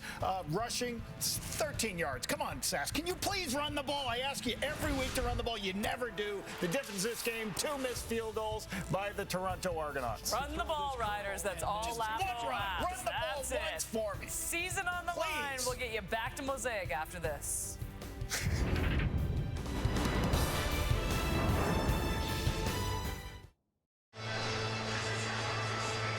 Halftime in Regina, a game the Roughriders absolutely must win, and they are leading by a point through the first 2 quarters. A day of milestones, too, including 1,000 yards rushing on the season for A.J. Ouellette, standing by with Britt Dorff. AJ, you and your teammates talked about the motivation in this game to feel like you did the last time you played in this stadium. So how do you go out there and get the win here tonight? We got to lock in, do the halftime adjustments, come out here and get a win. Well, you did pass the 1,000-yard rushing mark on the season here. Just given how crazy this year has been for your team, for yourself, how does it feel to check off another milestone? I mean, it feels great, and it's just a tribute to how hard this team works. We've taken some games off. It's been a while to get here, but yeah, big shout out to the O-line. Love those guys. They've been battling all year for me, pushing through injuries, pushing through pain, so love those guys. Well, congrats on the 1,000 mark. Have a good second half. Thank you very much. A.J. Ouellette, who has not played in 2 of the previous 4 games. Chad Kelly missed a start as well 2 weeks ago in Winnipeg as they rested him. But looks like he's ready to go for the second half, coming on again with the Argos getting the football to start the second half and trailing by a point. Javon Leak, 1 of 2 back, along with Deontay McMahon, there for the return from Brett Lockett. Can the Riders hang on and stay alive in this final game at Mosaic 2023? Showing reverse, but they fake it, and Leak keeps it and goes to the right. Little hop step as Murray Henderson strings him out and does a good job in special teams to push him out of bounds, as Chad Kelly is indeed coming on for the second half. Well, threw an interception in that first half, but made some great throws. I mean, Tavares Daniels early on in the first quarter was his #1 target, as he's been most of the year, and got Coaxey on a deep ball as well. Pretty good half. Again, I really believe it's a little risky to keep him in this game.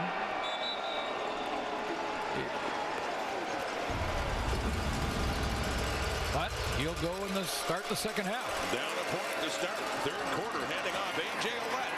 Excuse me, Daniel Adeboboye, the ball carrier, and what a run by him.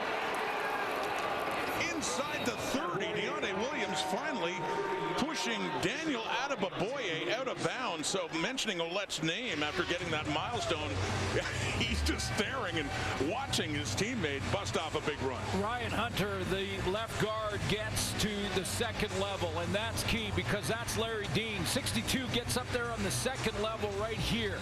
Larry Dean gets cut off, big block outside, and Adeboboye gone to start the second half. You can play anyone at quarterback if that's going to happen.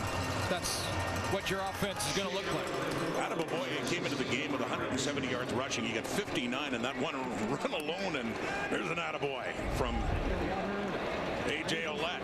Big smile for Daniel Adeboboye in his second year at Bryant, a Toronto kid, back playing for his hometown Argos. There's Andrew Harris, a guy that knows a thing or two about busting off a big run. He's been on the 6-game injured list. And with Harris out and now resting Ouellette, an opportunity for Daniel Adeboboye to show what he can do. You know what I just love about Adeboboye is that was the nominee last year for outstanding special teams player. Like, as a guy that has been on the teams, biding his time, getting ready for his opportunity, and see the teammates appreciate the great speed off the left side of that O-line that opened up a massive hole. He takes a break. Deontay McMahon is the running back. Tommy Neal in motion. It's a toss to McMahon, right side inside the 30. Then the 25 before he's taken down there by Deontay Williams. Second big hit of this game for number 24 for the Riders. Stepping up and run support that time. Last time it was A.J. Ouellette. A smaller back, but same type of collision.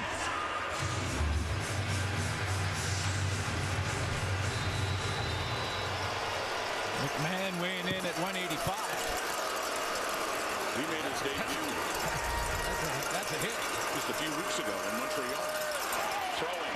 Second down, complete for a first. Dejan Brissett climbed the ladder and came down with it. Beautiful catch by Brissett to keep this drive going.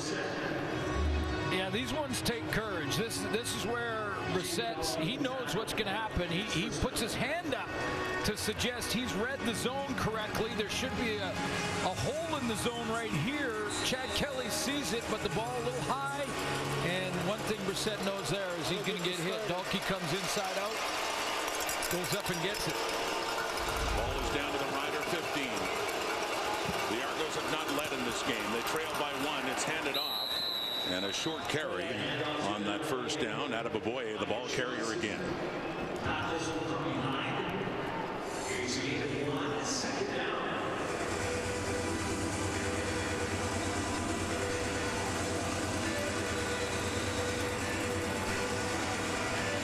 DeVaris Daniels, we thought he was over 1,000 receiving, and then at the half there was an adjustment on stats, a correction that puts him a yard shy. So he's at 999 in receiving yards coming into this second half. 2nd and 8. Kelly facing heat, dumps it off too far for Adeboboye. And the field goal unit will be coming on the field to see if they can give the Argos their first lead of this game. Yeah, Chad Kelly looked for DeVaris Daniels. That was his first read. And whether that was the read or not, this is the other sort of catch-22 for these personal goals of 1,000-yard seasons. If it starts to change the way you're playing the game because you're trying to get the ball to DeVaris Daniels and not just reading the defense and going through your progressions as per normal, you're going to learn some bad habits. Alfredo Lozada is the kicker, filling in for Boris Beatty today from 21. He's 1 for 2 on the day. He pushes that one to the right as well, but it does get through. So he does get his second field goal in this CFL debut for the Mexican kicker, who has given the Argos the lead. So Jake Dolagala, great first half, but the pressure is on as the Riders trail, awaiting the ball.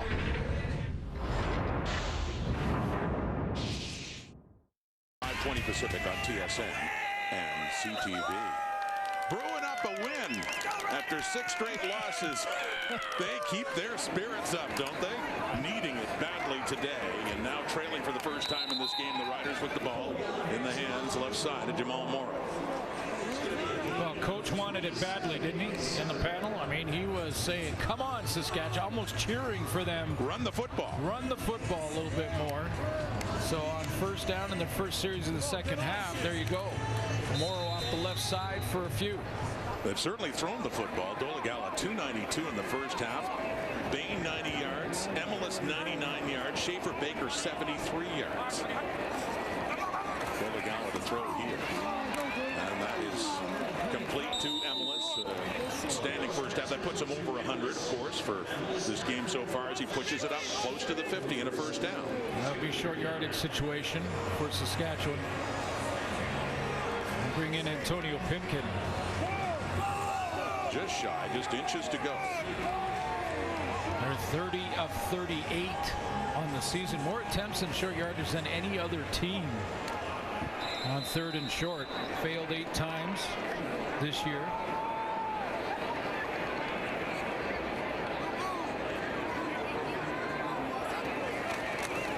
Needs inches and has that, and then a few inches to spare up across the 50 to keep this one going as Dolegala will come back on the field for Pipkin. That hesitation almost got him in trouble, though, didn't it? It was a little bit of hesitation on the snap. And I believe it was Winton McManus who got him right in the hole. So he got the first down, but watch the hesitation here. Just he gets the ball, then a second there, just that half step. Look at McManus over the top. Got it, but not by much. He's had a great year for that Argo defense. Winton McManus. Saskatchewan 51 now. First and 10. Throwing again. Completing again. Emelis. Again inside the Argo 50. That's a couple of those from Emelis in a row here, and the progression that Jake Dolegala could get into as they go into short yardage one more time here. Emelis got it close to the sticks, but the next play they could do is sort of the slant and go, and have Emelis run that same sort of route, but take 3-4 steps inside and then just hit it up the field. Try and get one of the Argo DBs to bite. For Baker. For a while they're running under center now. You got Pipkin in there. Another short yardage. So he moves it to the right this time and another first down. So out goes Pipkin. On comes Dolegala. As you look at his numbers now, over 300 yards passing, 15 to 23. Easily on pace for his best start as a Rough Rider. Yeah, I think, you know, when you look at the numbers and the pace, yeah, for sure. But again, he had over 400 yards passing. True enough. Yeah, a few weeks ago against the Lions. Yeah, right? Against the Lions. Did not get that win. Yeah, the yardage doesn't matter. The W does. At this stage of the game especially. And the Toronto 48 complete again to Bain. Down closer to the 40, so it'll be second and short. Not as short as that last second down, but still a few yards shy of keeping it going. 2 to go. Jamal Morrow has been solid in protection. That time, Darius Pickett came off the edge on a flat blitz and hits Dolegala in stride before he throws the ball, if not for Jamal Morrow, who's been solid in pass protection here this afternoon. So a couple of yards shy, but it is Pipkin still coming in on this second down and short.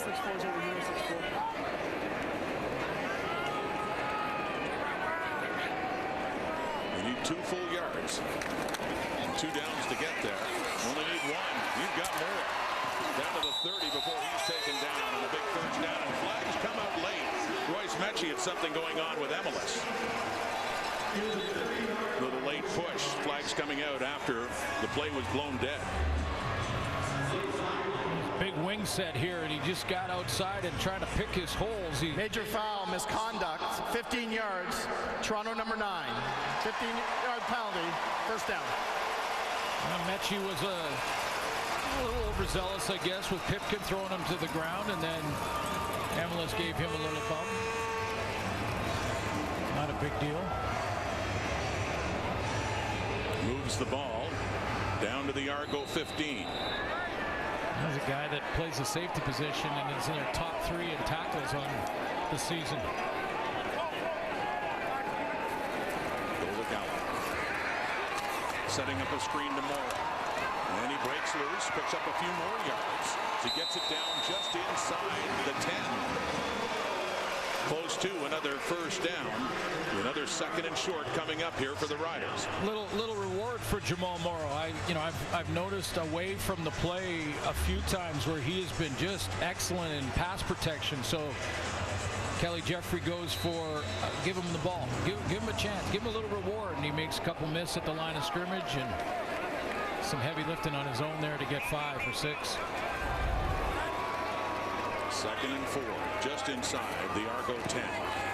With a fake and a quick hitter there to Kean Schaefer-Baker. Inside the 5, it'll be a first and goal for Saskatchewan. Quick read, pre-snap read for Dolegala to see the defense. Usually you get man, and if there's one receiver that has not got a guy up and press in his face, that's the hot route, and Schaefer-Baker turns around, uses his hands to catch it. I know that sounds like, well, of course, receivers use their hands. Sometimes they'll let it hit their bodies to catch it. Not Schaefer-Baker. Technique was excellent. It's it down to the 2. No, the Riders say it so many times. They need this. They need this win. And if they get this win, then they need Winnipeg to beat Calgary next week in order to make the playoffs. But first things first. Looking to find the end zone and take that lead back. Pipkin in from the 2. Looks to get about half of it. He'll fight his way down to the 1. And we'll have a second down and goal coming up. Well, you can do that 3 times.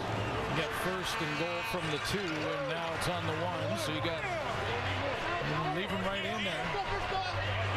Watch the ball. Defense 64.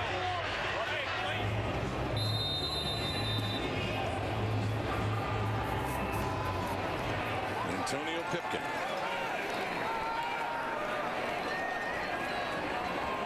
Moving up under center. Second and goal. Again to break the play. And a touchdown. And the Riders have taken the lead back. You know, sometimes on these short yardage plays, it's all about low pad level and push. And sometimes for the ball carrier, it's about getting skinny. Get skinny in the hole and try to just slice your way through a little gap. And look like Antonio Pipkin did just that, crossing the plane with Wyndham McManus trying to push him the other way. Watch him come off the left side and just turn his shoulders, try to get skinny in there. Keep driving. Keep driving. There it is, ball across the point. And a busy drive for Antonio Pipkin with so many short yardage plays, and that is touchdown number 5 for him in this season. Season that started on the depth chart of the Hamilton Tiger Cats before being dealt away. Of course, with BC before, and Montreal too.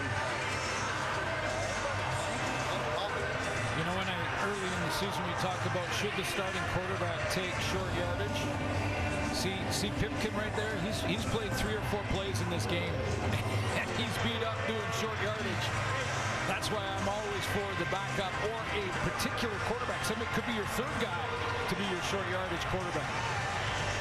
And as we've seen with a number of quarterbacks in the CFL, a role that he's embraced very nicely. He's done a good job with it.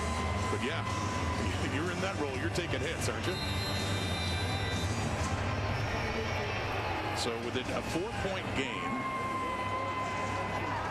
after that Pipkin touchdown, they'll be going for 2 to see if they can make it 6. I'm surprised they're going for 2. Just take the point and convert the touchdown and field goal game. Dolegala, flag is out and looking to the end zone, and that is caught by Schaefer-Baker. So we'll see what happens with the flag. See what the flag is, and they're still talking about whether it was inbounds or out. It's a scoring play, so it'll be automatically reviewed.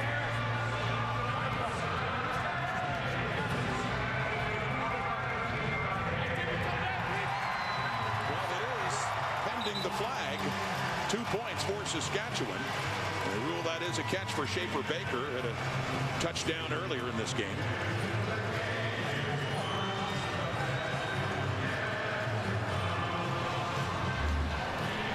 The previous play is under review by the command center.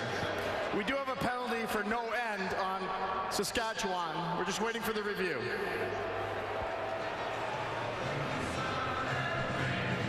It's waiting for the review because if they decide it's no catch, then the Argos can decline the penalty. It wouldn't matter. He went out of bounds. The question was, did he get pushed out or did he go out on his own? If he went out on his own, he can't come back in and make that catch.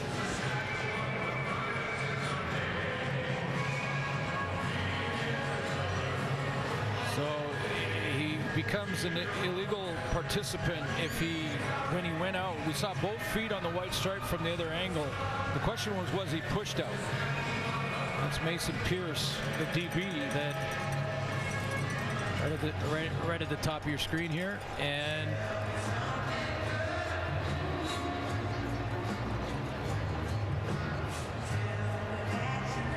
that's going to be tough.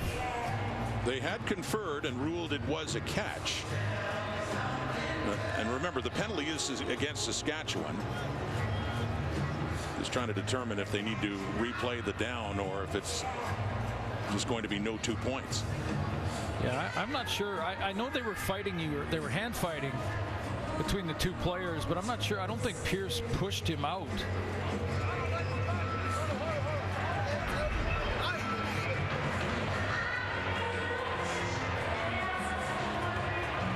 We'll see. They have a no end.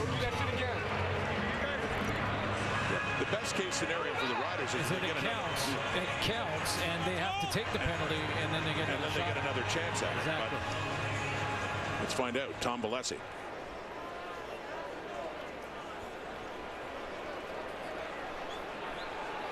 Sometimes they like to keep us in suspense for that extra pause. Here it comes. After review by the command center, it's an incomplete pass. Procedure, no end on Saskatchewan will be declined. The convert is no good and over. So there you go. They went for it. They didn't get it. That's the bottom line. So they get 6 points on that scoring drive. No 2 for Kean Schaefer-Baker. And it's a 4-point game. The Riders back in the lead at 23-19.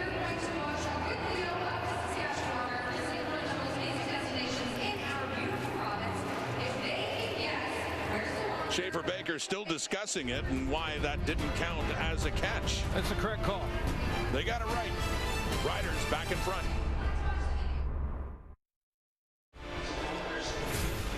CFL on TSN continues next week with the final week of regular season play. Coverage gets started Friday. The Blue Bombers versus the Stampeders. Will it mean something? The Riders have to win today in order for that to happen, followed by a Saturday doubleheader. Tune in Friday, 8:30 Eastern, 4:30 Pacific, only on TSN. Think the Stamps are watching? I am sure they are, and it's a curious scenario for the Riders. They want the win today. Obviously, they need it. For Rider fans, they would have to cheer for Winnipeg next week. Javon Lee, which wouldn't be all that easy for a Rider fan, but under these circumstances, Chad Kelly still in the game. Argos trailing by 4. Let's go back to that touchdown drive by Saskatchewan to retake the lead, and then the decision to go for 2. Again, I think some real nice throws by Dolagala. He's reading the defense well, seeing it well. A couple short yardage plays by Pipkin. And then Craig Dickinson went for 2. And I said, it's a little surprising. The only reason I said that is because I think there's a momentum factor when you get the full major and you convert it with 7. Chad Kelly's down for Chad Kelly back up. But just to finish that thought with Craig Dickinson, but I do understand. I mean, it goes from a 4-point lead to a 6-point lead, so 2 field goals. When you're in the third quarter, you're chasing points in the third quarter with a whole quarter to play still. So you can kick that around depending on the outcome of this one later, but ends up they didn't get it. It's a 4-point game. Right now, that completed pass to Brissett, and Kelly throwing again, and completes it to Daniel Adeboboye with a flag coming out. Adeboboye in at running back after A.J. Ouellette hit his 1,000-yard milestone rushing and is sitting here in the second half. And DeVaris Daniels. Illegal block, hands to the face. Toronto number 52. 10-yard penalty. will repeat first down. Got the right card. Peter Nicastro, the hands of the face call.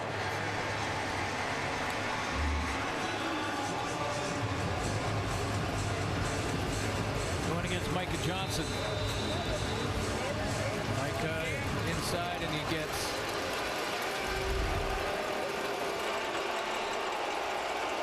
I didn't see a penalty there, so Nonetheless, the 1st and 20 now, and Kelly standing in.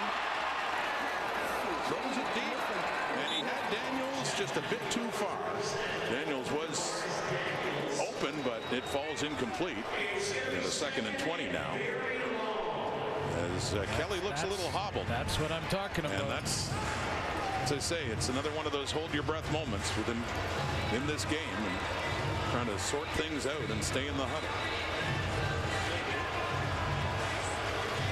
Well, he doesn't have the protection, going back to this play, because he doesn't have the protection of the pocket any longer. He becomes a runner here, and a defender like Lanier can't determine whether or not he's running or has the ball, but you can see that little twist at the end that Chad Kelly didn't like, the officials didn't see.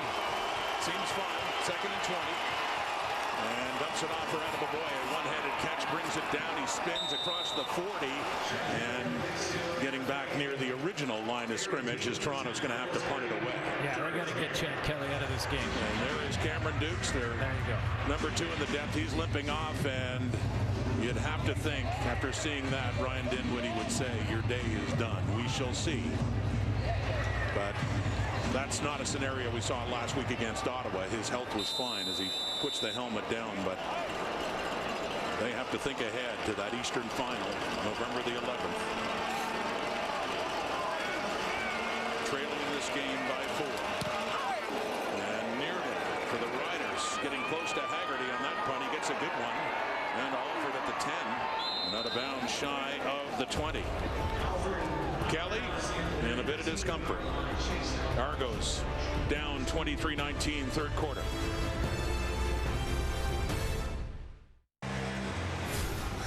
Here's one reason why the Argos want to keep winning. They are chasing the franchise record for wins in a single season, just one shy. Let's head back down to Brickdorf, right? Yeah, and if they win that one, they're also chasing the CFL record. They will tie it with the 1989 Edmonton football team. I talked to Dinwiddie about that. He said, well, we constantly talk to our team about legacy. Not only the legacy you're going to leave behind with this team, but with the CFL as well. However, every player I talked to didn't want to talk about trying to get these wins. They said our goal is only to go 1-0 every week. Something that's clearly been working for them. Daniels told me it doesn't really matter to me, because if we went 18-0 on the season but we don't win the last game of the year, it feels like it's all for nothing. Our main goal is still out there. And Brett, that's what Ryan Dinwiddie has been dealing with for the final third of the season. That was unprecedented to have 6 games to go that don't matter in the standings, but obviously do to make sure that this team is ready. He couldn't just rest everyone. Spinning off on that carry is Jamal Morrow, and he knows that too. He just can't go and rest all his star players for 6 games. He's had to manage it when they're going to play. But that question with Chad Kelly has certainly come up a few times. Yeah, no, you know, and I mean, if he's out there, he's in harm's way, and I understand the challenge. Like I said, to go ahead and let him go through his process as a starter through the week, and then start him and play a quarter or a couple series, I get it, no problem. I think there's, especially in where he is in his career, he's so new. It's his first year really as a starter. Blitz coming, Dolegala gets it away, and he completes it too. Into the hands of Kean Schaefer-Baker, and a first down for the Riders. A Rider team that is hungry, trying to stay alive. Sure, but I just, you know, it's like when Rick Campbell last night, with the Lions still with a chance to take first place in the division and have the bye, he took Vernon Adams, who he realized was going to be in a dogfight where they're playing against a desperate team against Calgary, and he said that it's too risky. We're in the playoffs. We've got a home playoff game. They know that, and it's going to be the semifinal. because the Bombers finished first. Sending pressure again, and with a hand in his face, Dolegala barely gets rid of that one, and it falls incomplete. And the final thought, though, again, you know, I love the debate, and the panel's gone through it, and, you know, I know it's happening in bars across the country. You play, do not play them. You got to keep playing to win. You don't want to get into bad habits. It's not conceding anything to play a guy that's on your roster that's not your starter. Cameron Dukes needs reps. It's important, and that doesn't mean you're waving the white flag because you're putting them out there. You're just saying, guys, play as hard as you would if Chad Kelly was in there, but we're protecting our franchise player. 2nd and 10 at the 31. Great pass complete over the middle. Dolegala finds Sean Bain. Another first down for Saskatchewan in the Argo zone. Well, that's a great throw by Dolegala. I mean, he's deep in the pocket on this one. He's got some pressure in his face. Free man going right through the B gap, and he has to elevate the ball over Jordan Williams and drop it into Bain. Maybe his best throw of the season. Pick up a 29 more yards as Sean Bain goes over 100 yards for the game. Already gone over 1,000 for the season. 23-19 Saskatchewan. Looking for more. Needing to win to keep slim playoff hopes alive. Another blitz coming, and they got him. Coming in off the edge was Mason Pierce. They had a beeline for Dolegala to throw them down late in the 3rd quarter for a big loss. Jamal Morrow was not in the game in the backfield. It was a backup Houdon, and this is where the blitz is coming from. And Morrow has done a good job all game long of picking up that blitz, but on the play action, Houdon looks to the backside. Another guy coming off the edge there, Jamal Peters, just didn't have enough to block them all. Final play, 3rd quarter. Rider football on a 2nd and 18 now. Just a 3-man rush as they drop back and completed and popped up. McManus has the recovery, and a big return for the Argos down to the 30. And in just one play, when Saskatchewan's thinking of driving and adding to the lead, the Argos are already in scoring position now after the fumble recovery by Wynton McManus. Dolegala is forced to make the tackle. Does he have the catch? It looked like enough time would pass there. It looked like you turned. So that's a fumble. Jareth Stearns, the receiver, and punched out by Tavares McFadden and picked up by Wynton McManus. Argo ball to start the 4th quarter in the Rider zone, down 4.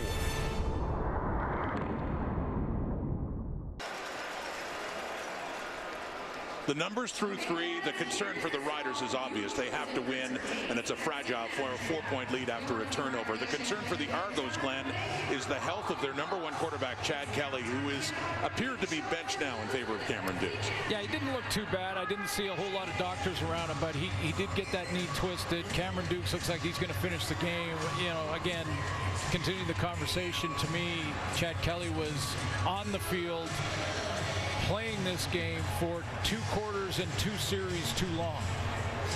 Meaning, okay, if you're going to start him for a couple of series, I get that. He was not happy. He thought that hit by Lanier was late.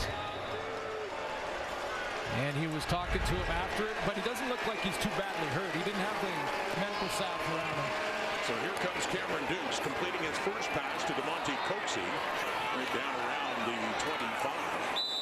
And some activity there before he finally goes down. Cameron Dukes got a start a few weeks ago in Winnipeg, and in that game against the Bombers, he went 17-24 for 321, a touchdown pass, no interceptions in that one as you look at his numbers overall. Yeah, and valuable reps that if knock on wood, you're in the Eastern Final and you need them to play a series or 2, more experience. 2nd and 6. Little pump fake and a look to the end zone and too far. Closest there, Tremaine Washington of the Riders got his hand on it. So Just a couple of plays after the turnover to get them down in scoring range, and a field goal try coming up here to see if they can get back within a point. But yeah, that is the flip side of the Argos quarterback situation. Keep Chad Kelly healthy, but also give your backups as much experience as you can. Yeah, exactly. You know, AJ Ouellette we haven't seen. We've seen Adebayoye come in for him. He got his 1,000 yards, and he's going to watch probably the rest of this game. And, you know, Michael O'Shea has to do the same. Head coach of the Bombers has to do the same thing later this afternoon. Make those decisions. Lozada with the try, and he puts it through in his first CFL game in relief of Boris Beatty's now gone 3 for 4 in the field goal department. Beautiful autumn day here in Regina. 1-point game. We'll be back.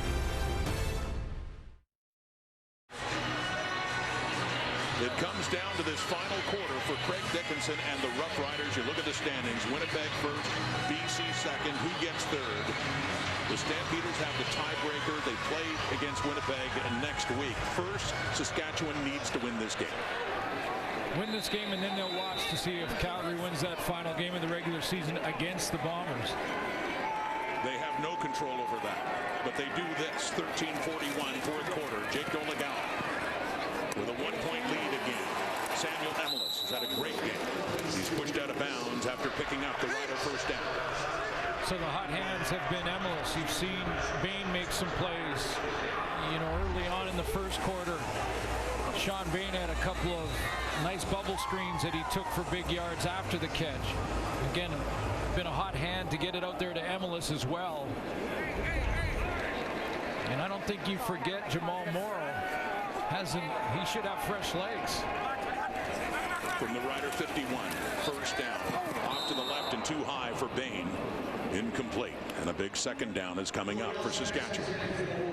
You see Jake Dolegala that pointed himself there, just as accurate as he's been, and he's been on today, but just missed on that throw.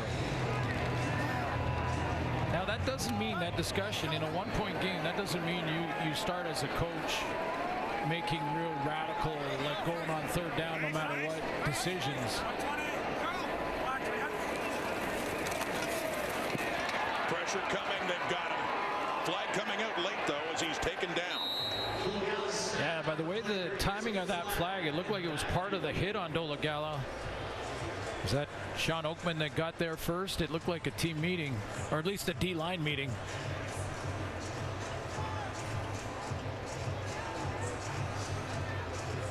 Maybe a face mask? Awaiting word from the referee, Tom Major Alessi. foul, roughing the passer. Toronto number 2, 15-yard penalty, automatic first down. Well, you're right. It was Sean Oakman, the one that got in there and called for roughing the passer. So by penalty, a big first down, Saskatchewan. Down in that 3-point stance at the edge here, and he gets up the field. He's going to cut underneath this block. I think it's just a hit to the head. He brings the left arm right up into the face mask face area. I'm not sure he grabbed the face mask, but can't hit the quarterback in the head either. Two of the tallest players, by the way, in the CFL. Oakman, the tallest at 6'9". Tallest quarterback, Dolegala, at 6'7". Crouching down, though, and hit in the head. The penalty is drawn. It's 1st and 10 at the 44, Toronto. Deep look, right, coverage is there, and it looked like it was a chance for Tavares McFadden, who got turned around on it. He was the one with the best shot at catching that football in the Argo end zone. Well, the intended target was Schaefer Baker, and let's take a look at the route, because it looked like there was just a communication gap. It was a deep throw, and Baker kind of looks like he was supposed to sit down the field there, and then realizes the ball is deeper than that, and McFadden has the best chance at it, but can't make the catch at the warning track. That close to the pick, but no, and another chance. Riders 2nd and 10. Argo 44. 1-point lead to the right and caught down near the 40 for Bain on that second down play. Yeah, and that's what I mean. Just like keep with conventional wisdom if you're Saskatchewan and Craig Dickinson here, and manage this game like you would any other game. I think that at times in Calgary last week, Craig Dickinson actually went outside of that box and started making decisions that came back to haunt him.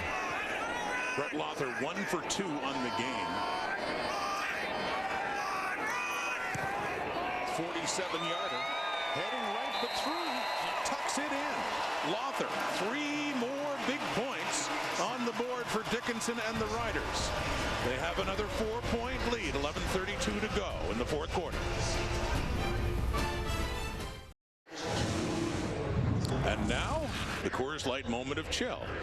Well, the kind of year the Argo offense has had, they've earned the right for a little moment of chill and a little practice for the touchdown celebrations. Well, you have to work at this stuff. You can't. It just doesn't happen. You just don't score a touchdown and then do it. You got to practice it. And then once you practice it and you do get a touchdown, you get back out there and now it looks sharp. Now you're two-stepping. Those well-orchestrated celebrations are not just random. A lot of practice goes into that. Coors Light moment of chill and Devontae Coatsy with that second quarter touchdown. You've got to have fun playing the game, even if it's your job. Argos trailing by 4. Cameron Dukes is the Toronto quarterback, and they've got him. Brian Cox coming in. He forced a big fumble in the first half on Chad Kelly, and Cox comes in and gets the sack on Duke, so a 2nd and long coming up. So well played by Brian Cox here. He's got to come down inside to kind of seal the edge here and then bounce back and get the right angle to cut off Dukes so he can't get outside. See how he hops inside, closes the edge down, and then gets the right angle to make sure if he does get inside, it's where his help is. To the 36 on the 2nd and 14 for Cameron Dukes. Throwing, completing the Brissett, but not nearly enough. Past the original line of scrimmage, but just across the 40, and a 2-and-out for the Argos. The Riders leading by 4, about to get the ball back. Not surprised. Larry Dean steps up.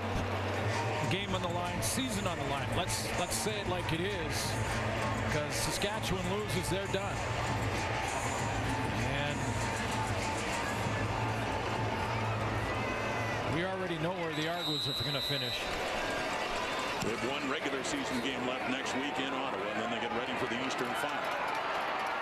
Murray Walford across the 30 and the 35. So Rider football, 4-point lead, 10:05 and counting on the clock here in the fourth quarter at Mosaic.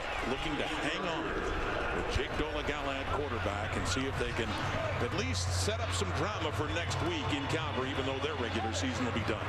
See, these are good numbers, right? And, you know, you want that one, you want that interception back, obviously, if you're Dola-Gallant, but those are good numbers. But to Coach LaPolice's point at halftime, this is where you want your running game. This is exactly the moment. Reset the clock to 10:06. Thank you. You have the lead by 4, but if you score a major on this drive, you make it a 2-possession game and take a stranglehold on it.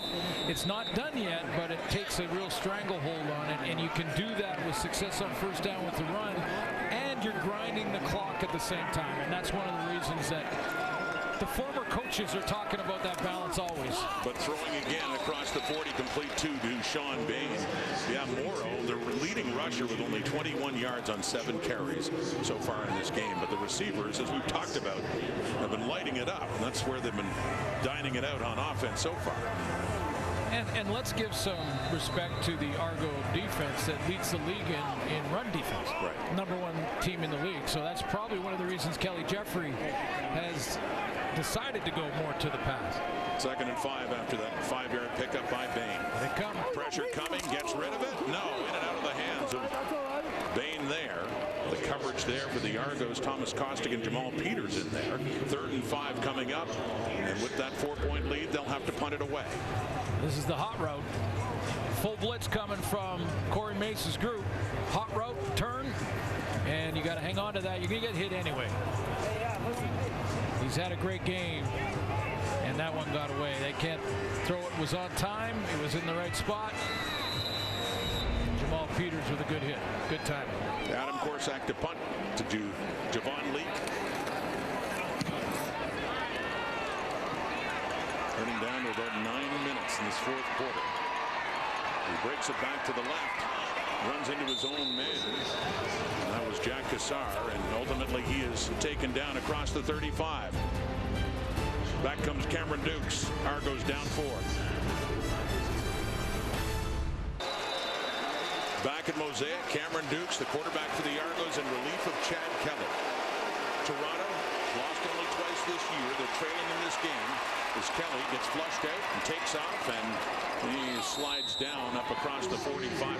set up a second and short now for the Argos.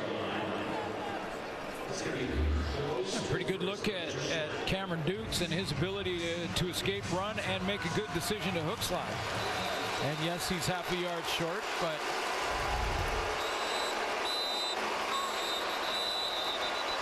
they whistle it down before they get it off. To the coach's challenge by Ryan Dinwiddie.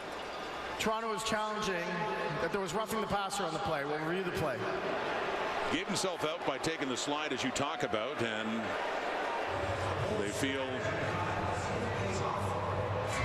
the hit was a penalty by the Riders as he was sliding. You know, it's a surprise that Ryan Dinwiddie would. I'm wondering if that challenge had a little bit to do with the hit on Chad Kelly too. Just make a point that this Watson guy, that was Pete Robinson over the top. The timing on the hook slide, the reason I say this because Cameron Dukes waited till the last second, so that takes a little bit of his protection away from him. If he slides now and then that hit comes, now is the forearm going to the head? And that's maybe what Dinwiddie is looking at. But I don't think that warrants a penalty. They were lining up for second and short before the challenge. Here's the result of that challenge. After review from the command center, the ruling on the field stands. It'll be second down. So no roughing the passer, and Toronto loses a timeout as well. It is second and short for the timer. Argos. Please reset the clock to 8:26. Toronto was also charged a timeout.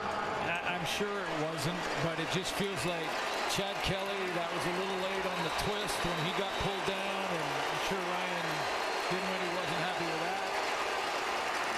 Daniel out of the boy, first down and a lot more. Taken down there by A.J. Allen, but up at midfield, and a first down for Toronto. A pretty big hit by Jaden Dalkey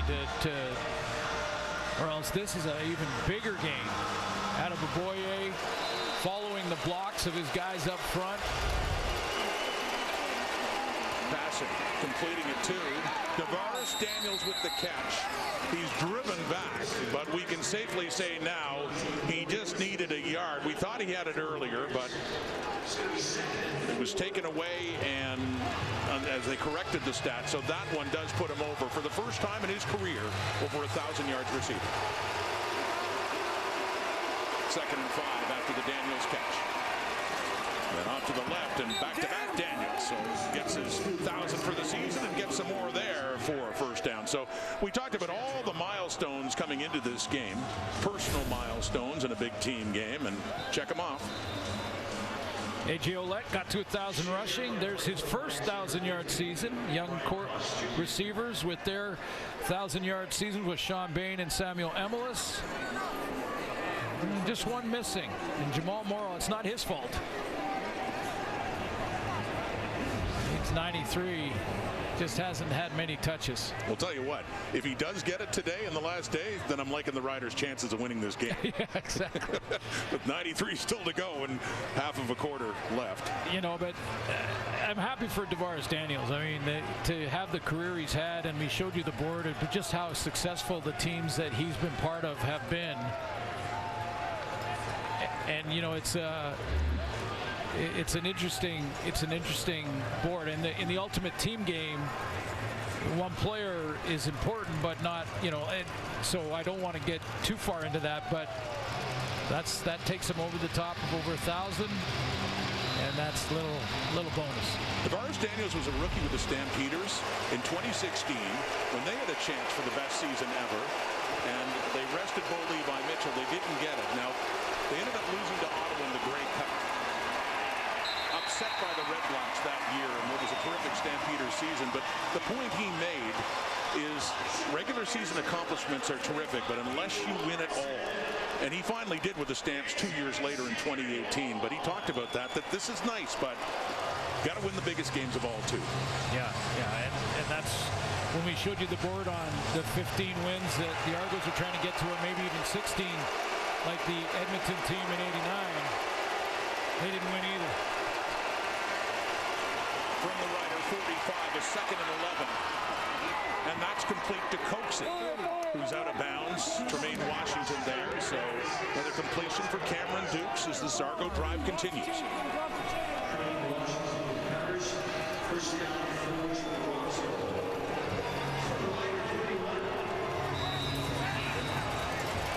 Outside receiver there, nice timing route. Flags coming out. Plays whistle dead on the handoff to Adeboboye. Procedure, Toronto number 63. 5-yard penalty, remains first down. Calling it on the right tackle, Trevon Tate. Well,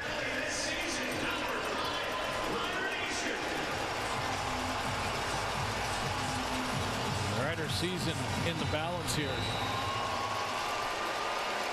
Chance to maintain hope, but they need to stop. 1st and 15. Saskatchewan 36. Cameron Dukes.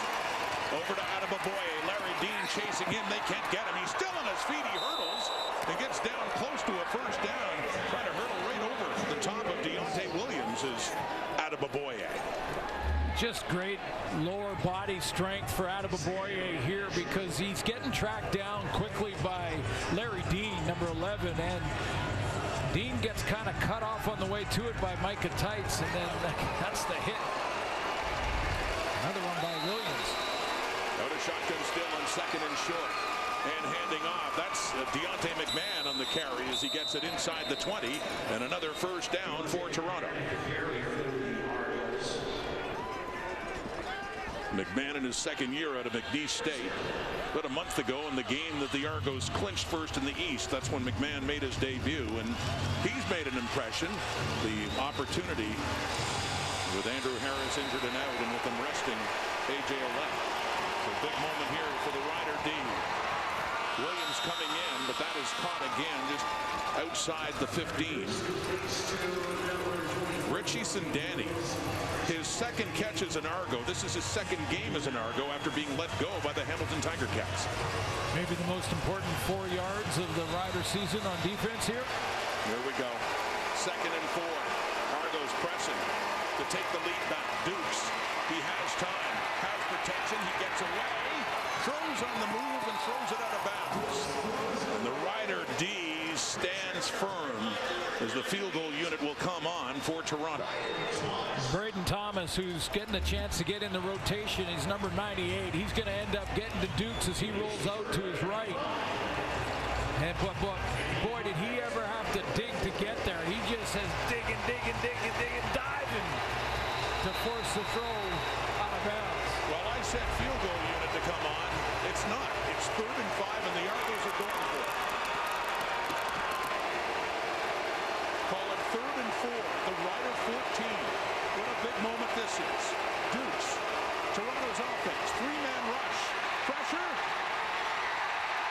And it's caught by McMahon on an underhand throw, but not nearly enough as Toronto turns it over on downs. Not sure why Ryan Dinwiddie would make that decision. On the field is an incomplete pass. Wouldn't matter anyway. Based on where it could have been caught, it still wouldn't matter. It's still a turnover on downs. This is the Canadian Football League. There's 4:19 left, and he's not happy with the decision Cameron Dukes made there, but I think you take the points there. I mean, you're going to get 2, 3, maybe 3 possessions more. That's a forward pass, by the way. Even though it's underhand, it's not a fumble, so it'll be an incomplete pass. So a good break for the Riders here. They'll certainly take that decision now. Keeps it a 4-point game outside a field goal, as Morrow has just nowhere to go against that defensive front for the Argos. Timeout, Toronto. It's been a good season for first-year OC Kelly Jeffrey. I know they frustrated with this losing skid they've been on, but you know, we mentioned Dolagallo's 400-yard passing game against the Lions. He spread the ball around, a couple of 1,000-yard receivers. Jamal Morrow close to 1,000 yards on the season rushing. And consider what's happened at quarterback for Saskatchewan when Trevor Harris comes in and looks very good, but he gets hurt early on. Jason Fine comes in. Fine got hurt in Montreal several weeks later in Dolegala, the third on the depth chart coming into the season. Ends up starting his 9th game now, so you're right. I mean, they've certainly, hey, every team has had big tests when it comes to injuries. Certainly Saskatchewan has. 2nd and 12 now. No. I think it was called PI. Yeah, I think that contact was a little early. I saw the flag come out right after the bump on Schaefer Baker, and I think he made the catch anyway.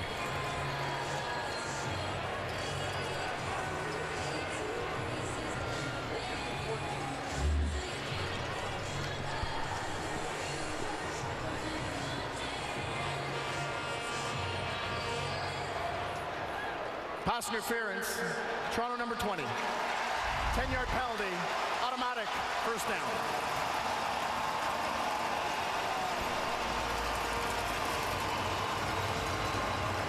So it doesn't matter in terms of the catch or not as the sticks move up to the 22 of Saskatchewan.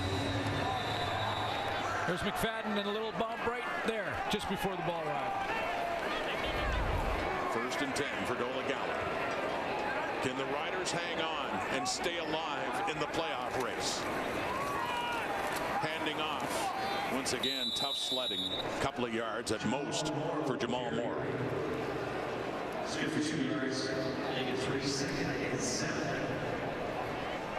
Well, I guess you can experiment a little bit more when you're locked up first place in your division a month ago. But I'm still a little puzzled as to Ryan Dinwiddie going for it on 3rd and 4 when he could have made it a 1-point game with lots of time left.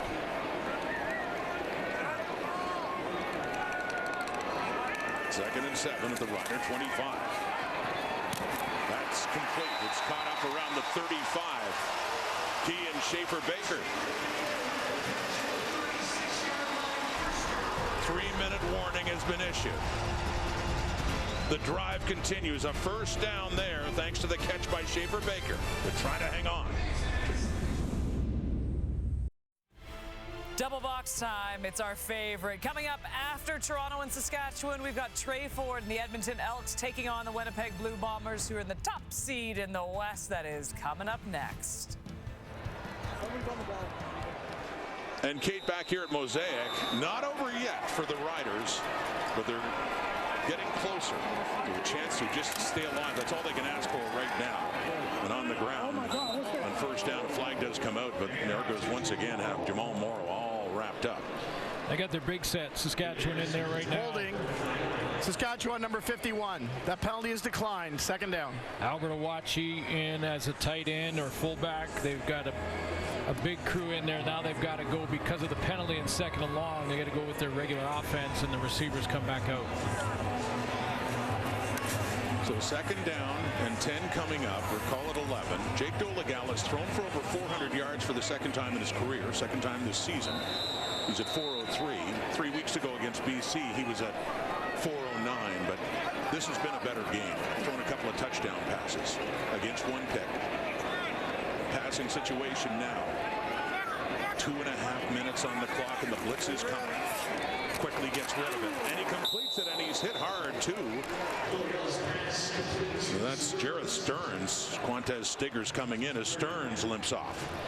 Yeah, I think this is Jake Dolegala's best game, you know, even if the numbers aren't the highest of his career yet, because of that kind of play right there. He's recognized what the Argos have tried to do defensively. He's made those reads quickly, getting the ball out for the most part accurately. That's going to be short of the first down. However, got the stop on the 3rd down gamble, got a little breathing room and a chance to punt it away, make it a long field. Riders have done a good job on special teams against a very dangerous returner, Javon Leake. Corsack with the punt. Leake is chased back.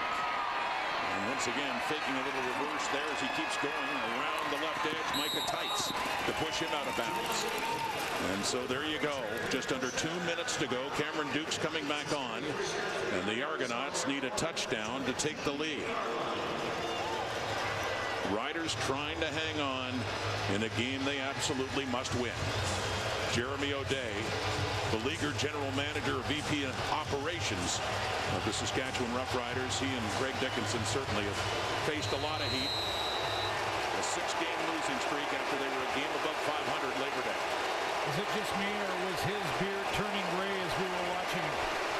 Lots of stress here, lots of excitement for the fans too, sensing the possibility of just staying alive. Tommy Neal on the catch.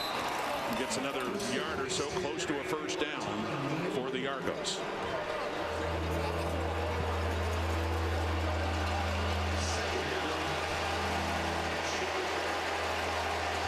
Working tempo. 150 and counting. Out of shotgun on a second and short as Dukes takes off. First down, and he goes down again up at around the 45. Plenty of time. Greg Dickinson, his 4th season as head coach of the Riders. They were 13-5 and hosted the Western Final in 2019. Went to the West Final again in 21. With 6-12 last year and trying to avoid that this year. Pressure coming, and the pass is short, intended for Sindani at midfield. Well, interesting scenario here for Jason Shivers, the defensive coordinator for the Riders, to, those first 2 plays, there's the pressure from Pete Robinson, but those first 2 plays, the Saskatchewan defense played pretty soft and conservative, and there was 1 first down. Now on that first down play, a little bit more pressure, went with 5 instead of 4. They got to go and try to win the game, not sit back and hope they don't lose it. Firing this crowd up at Mosaic. Big 2nd and 10. Dukes knocked away at the line. Incomplete. 3rd down coming up. That was Anthony Lanier getting his hands up at the line of scrimmage as he limps off, but it's forced the Argos to punt. Anthony Lanier is been moved around all season. He was a defensive end for a while. He's been a tackle, one of the highest paid defensive players in the league. Maybe his biggest, most important player. They got to start guessing on these 3rd downs. They are going to keep going, of course. But a minute and a half to go only, and they need a touchdown. Caught Sindani. Richie Sindani. New Argo inside the 40 as the drive continues. How about that of the veteran Sindani? 6 years in the league, not a lot of playing time this year, but he plays this nonchalant, calmly goes up, hangs on, and picks up extra yards after the catch. Wow. Several years with the Stampeders before going to Hamilton, and now with Toronto. So 1st and 10 at the 39. Bobbled up, jump ball, and nobody comes up with it. A flag does come out. There were players on both sides that would have had a shot at that football after it got deflected up. Illegal contact. Saskatchewan number 28. 10-yard penalty. The result will be a first down.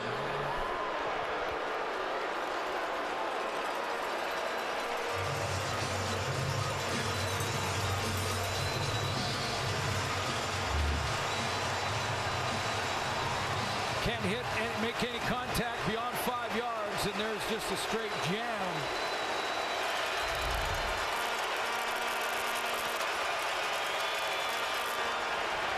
Inside the 30, 1st and 10, barely a minute left.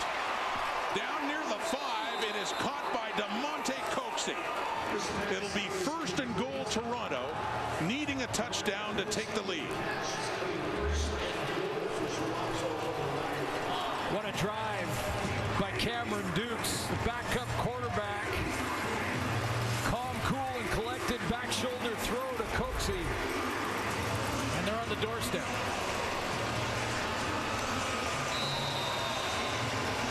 Palpable tension here at Mosaic. As the Riders are at risk of letting another lead late in the game get away. Trying to hang on. 1st and goal at the 5, Toronto and Dukes. Handing off. Attaboye, 3, 2, 1, touchdown. Argos. And they have gone in front. As this stadium goes quiet.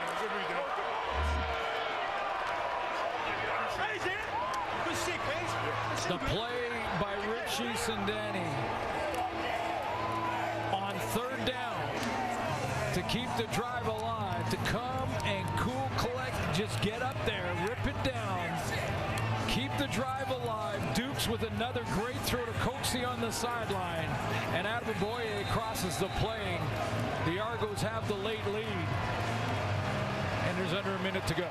And a big extra point coming up here as well to make it a field goal lead for Alfredo Lozada. He had missed an extra point earlier in the game, but he does put that one through to make it a 29-26 game. And in just under a minute, the Riders at the very least are going to need to drive down and get a field goal to tie the score. Remember the tension between Dukes and Ryan Dinwiddie on the sideline after the third down gamble they didn't get. That all goes away if they can hold on to this 3-point lead. The decision to go for it, no big deal now if you can get the win. Same with the decision that Dukes made. That's not sure why Coach Dinwiddie was upset with him, but whatever it was, again, it all goes away if they can steal this one. Well, as we talked about before, in this, you don't want Chad Kelly in, especially if he's hurting. And this is good experience, if nothing else, for Cameron Dukes in a tense late-game situation where they needed to come back. And if ever, they needed a big return from Mario Alford. Jarrett Stern's back there with him as well for this kick. Yeah, if you're Toronto, you're not kicking it to Mario Alford. I don't think you want to do that. Lozada handling the kickoff duties. 57 seconds on the clock. They are. It does go to Alford. Just outside the 20. He gets through before Kassar gets him down, but he has it up at the 45. Brett Lother is tied for the longest field goal on the season this year. Had it right here against Calgary at 54 yards. Or excuse me, against the Ottawa Red Blacks. Well, Dolegala has time for 4 or 5 plays if he's efficient, and he's about 2 first downs away from field goal range. Lauder had one at 54 to win it on the final play against Ottawa. So at the 45, clock ticking, off to the right.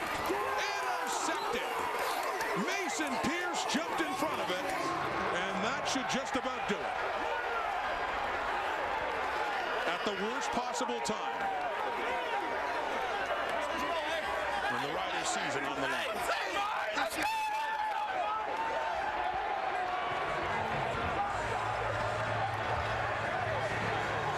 Mason Pierce, first year out of the Colorado School of Mines with his first CFL interception. You know, it's a similar play to that pick he threw in the first half. And again, we talked about it off the top.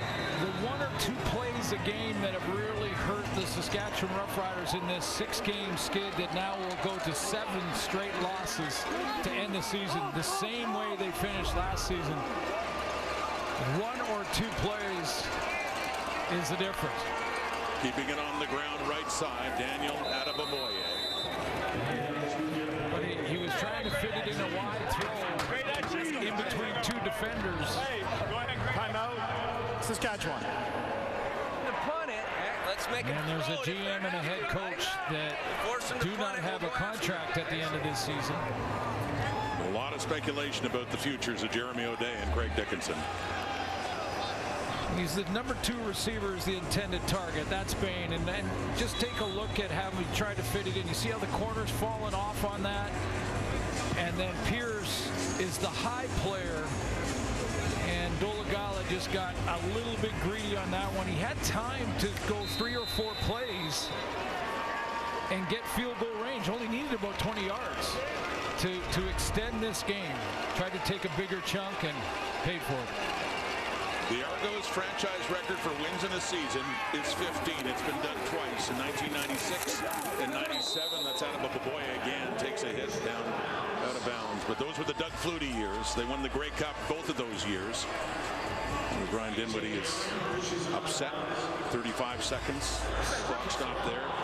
Chad Kelly, with the start today, if they can hang on, he would improve to 15-1 in the season and 15-2 as a starter. But yeah, that's what they're chasing now in the 15-win club, and still with a chance if they hang on here to make it 16 next week in Ottawa. But only one has ever done the 16 wins. Glenn Suter knew that team well. Well, a handful of teams in that group won the cup, but just as many didn't. I was going to say that 16-2 team of Edmonton did not. So it doesn't entitle you to anything. However, it is a fantastic season, a record-breaking season. And this is a very good football team. Haggerty the punt, and doesn't get Alfred a chance. A beautiful punt by John Haggerty in his first game back in 2 months. And that one really makes it so daunting for the Riders with 29 seconds and trying somehow to get into field goal range as Dolegala gets another chance. Now you're down to 3 plays max. You will have the Argos secondary playing way off. You're going to talk, 25, 30 yards off. Make sure they don't let anything in behind them. Last year, the Riders lost their last 7 straight games to finish at 6-12. 26 seconds to go. You get it out, Emelis. 26 seconds, now 23. The Riders are still trying to avoid that same fate. 2 or 3 plays here, and you got to take a shot now. I mean, the last time it was a little greedy because he had 5 or 6 plays for 20 yards. Now you got to take a shot.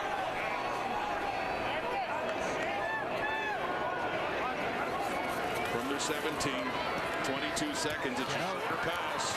Out of bounds. Stearns, but still at the 25. 19 on the clock. Toronto's just fine with that.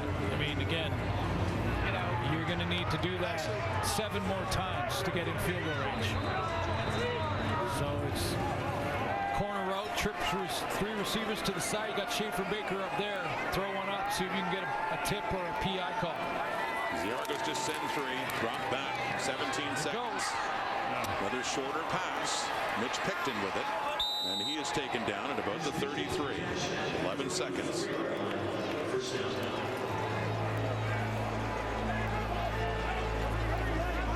Need a deep ball.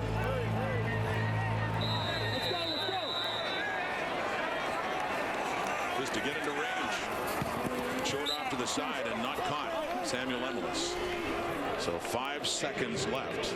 See, the problem with 2 of those last, short throws, the problem with them is that now Dolegala, even if he gets the big chunk, he doesn't have time to kick a field goal. May just be time for one final play for the Saskatchewan Roughriders.